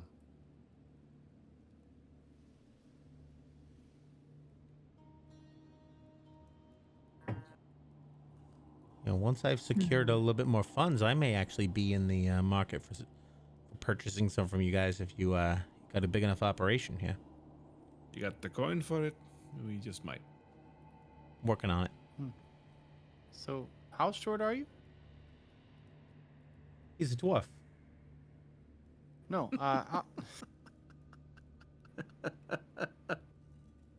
That's really rude, Petro. I mean, I know everyone's short to you, Mr. 10 feet tall. Oh, I meant, how much more gold do you need, Briar? Because this stuff sounds really expensive. I think we're short 150. Oh, I can probably help with that if you need. I would greatly appreciate that. If you got it, I'm sure that the equipment will help us earn it back really quickly. Oh, well then, okay. And I pull out my little pouch of, a little money pouch, and I start counting out 150 gold and hand it to Briar. Oh, Very sweet. All right. I think I have enough to cover for the rifle and 2 pistols. I was kind of waiting to see if you guys could like figure out a deal or something, but We tried. So, do you have enough for the rifle and 2 pistols, or the rifle and 1 pistol? Because as far as I've been counting, it was a rifle and 1 pistol, unless I skipped something. Because she had, what's our total? you had 230, right, Briar? Yeah, 235, and now I have 735. Yeah. So I gave 350 because I had 380 on me. Oh, okay. Yeah, got it. Okay. So if you hand all of that over to what's her face? To Eloise. After counting, she says, "Well, I like people that can put their money where their mouth is. You'll get your weapons." And she looks behind her and barks something in Dwarvish to the guy behind her, who will run over to a little office area, it seems, and afterwards will come out carrying 2 pistols and a rifle and handing those over to Briar.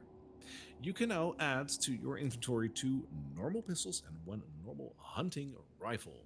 Nice. Amazing. And since you are proficient with them, you can also use them. Okay. Just for the heck of it, I'm not just going to give you the weapon. Obviously, you're also going to get a normal box of munition with it, so you can start shooting it. Sweet. That'll So- just be part of the deal. If we were to come across any other meteoric iron in the city, what kind of deal do you guys normally have in terms of, you know, per increment? If we were to bring it back, maybe we could strike up some kind of deal with you guys. Work with you. I'd be interested in having a look in that. As I said, we are currently supplying it to the Hooded Lanterns, but if there's anyone else in the city that has a better deal, we're willing to look into that. Well, I assume you guys are mining it and then selling it to someone. So, you know, you already have the buyers. We don't necessarily have a buyer for everything that we find in the city. So if we were to bring it with Well, we currently have a buyer, and the price is sufficient. We're always looking for better. I think we can. I think we can find someone for you. Good. Maybe we can end up working as business partners. We cut you in on a buyer, you cut us in on some of the profits. Maybe. I'll think about it. I'll confer with my brothers, see what they think. Sounds like a plan. And tell Reggie, nice mustache. Thank you. Also, quick question: how much for a cannon? Just wondering. She looks at you puzzled, and she says, "These cannons are not for sale. We need them to defend this place against the nightly attacks." Can you not make more of them? No, it is enough. Yeah, but let's just say in the ballpark, we talking like 2, 3, 4,000 gold for a cannon and some balls. Like, she lost you in that, but she's like, sure, I think. Huh? I mean, I was just thinking about possibly upgrading my my store a little bit. A cat can dream, huh? You want to put a cannon in your... sure, you know what? I'm exploring options. We should talk. I'm exploring options. I go over and I whisper into Eloise's ear, and I'm just like, I think he wants to launch himself out of the cannon.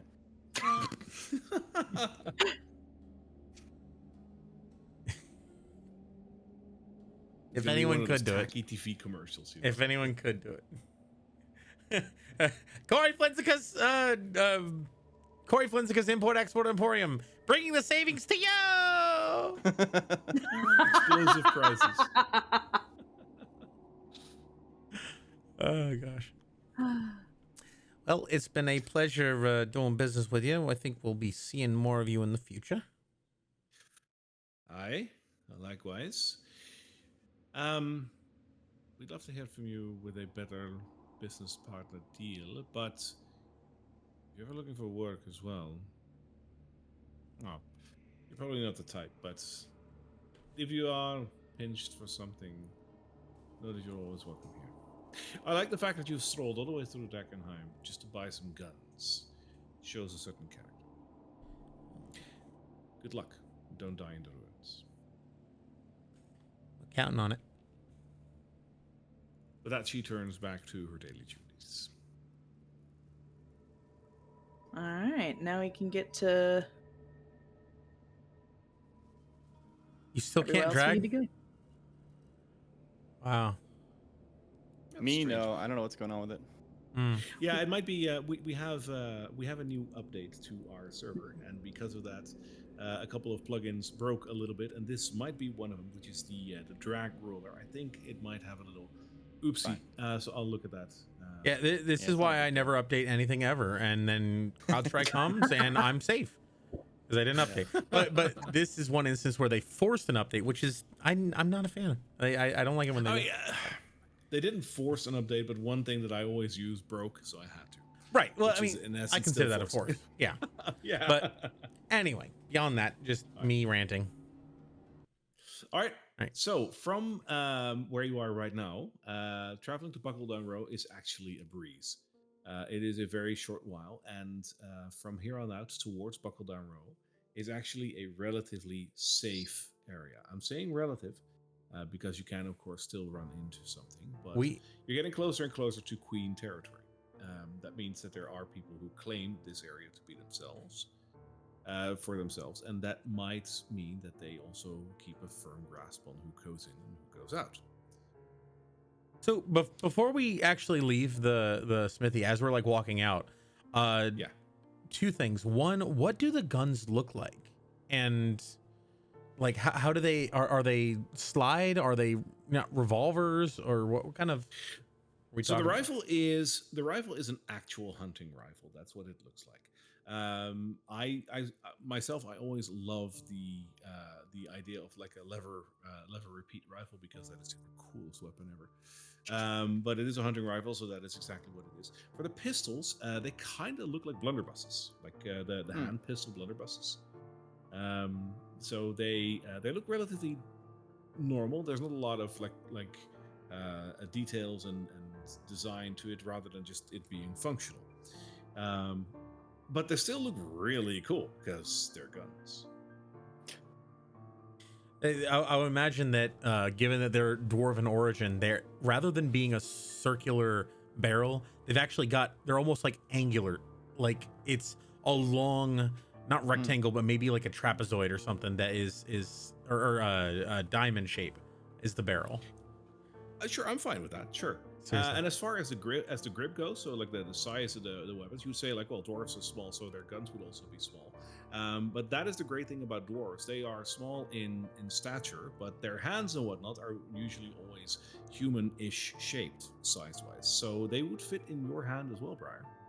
They fit in perfectly, actually. Well, and then the second question I had was for Briar. What is her reaction to getting these, and does she is she practiced with these kinds of things, and does she like do any flip around, do any tricks, or like inspect them and stuff like that? So I was actually gonna add a thing while they're all leaving, she's holding on to these guns, and while they were walking out, she has little holsters that are set up around her hips. And so she's taking the pistols, flinging them around, like kind of twirling around in her finger and just holstering them into her gun holsters. And then for the rifle, she's looking it over, and with that, she kind of like does like, think Ash Williams when he's sheathing his shotgun, his sawed-off shotgun, the boomstick into his. She does that with an extra holster that's attached to her back. Nice. That is so cool. Briar, you really look like you know what you're doing. That I do. Oh. It is one of the few things that I'm very skilled in. With a little tinkering, I might actually be. I see it's got a reload. How does that hunting rifle work? Is it you fire once and then what? You got to reload it, or is it got a clip magazine? It is still a single action, so yeah, it requires reloading. With a little tinkering, I might actually be able to upgrade that for you. I've been learning the thing of too from Tobias. I wouldn't be against that. So out of character, got one of my infusions that I got at level 4. I replaced I think it was like the enhanced spell focus with repeating shot. Yep. So that's a possibility. Effectively negates the reloading property on a weapon, right? Yep, gives it a +1 to attack and damage, makes it magical, and gives it the removes the loading property. Yeah, which I will allow it on guns as well. So just saying, if you think about it, if you want me to tinker with it, I promise not to make it explode. As long as you don't make it explode, because these were very expensive. I'll consider it. I know. Speaking of which, there's a guy who owes us some money in Buckle Down Row. That is true. And while you're talking about that, you move towards the area of Buckle Down Row. You will not need to roll another survival check because you've done a couple already. And this area is not that far. And as you get closer to the area of Buckle Down Row, you will notice that there are just more and more people on the rooftops with crossbows looking out. It seems like this area is being guarded almost. And as you get closer to Buckle Down Row itself, all of a sudden you see a surge in people on the roofs. As a matter of fact, once you reach Buckle Down Row itself, you'll know you have arrived because every rooftop has 2 to 3 people standing on there with large crossbows looking out at anyone who is coming closer. Looking at Buckle Down Row, you see a lot of taverns and a lot of people on the streets. This place is unusually busy for an area that is within Drakkenheim. But what you're going to find there is food for our next episode. Which is going to be exciting because Buckle Down Row is one of my favorite areas of Drakkenheim. So it's going to be fun. Our gunslinger has guns. Yes! You can now quite literally tell one of those goons to be like, "I'll see you at noon on the streets," and you can actually do a showdown. 11 sessions in for your subclass to pay off. Finally! So, Barry, you were talking about lever action. I actually imagine that's what the repeating shot does. It just turns into a lever give action. it a lever action. Yeah. Mm-hmm. That's awesome. All right. So for those of you listening and or watching, we will not be streaming coming Friday and the Friday after. So it'll be 2 weeks before we are back. But we obviously miss you. In the meantime, if you do want to talk to us, you can always join our Discord. We are very active on there. There's a lot of fun D&D memes, discussions, questions, and all that. And whenever you do have a question, concern, topic, whatever you want to share with us, feel free to join our Discord and talk to us because we love to have you over there. In case you don't, we also are going to push out a lot of little shorts, which are very fun. I'm really enjoying them, and I hope you do too. Be on the lookout for this episode on YouTube and on the podcast platform so you can listen to it while you do your daily routine. With that, we will be back with you guys in 2 weeks for episode number 12. I think 3 weeks because it's gonna be the 16th of August, I believe. 2 weeks of 2 weeks of break. Yes. So the 16th 2nd and the 9th, and we'll be back on the 16th. Correct. Cool beans. All right. Thank you, everybody, for watching. Thank you for listening. Thank you for being here. We love each and every one of you. See you. Easy. Bye-bye now. Bye, guys.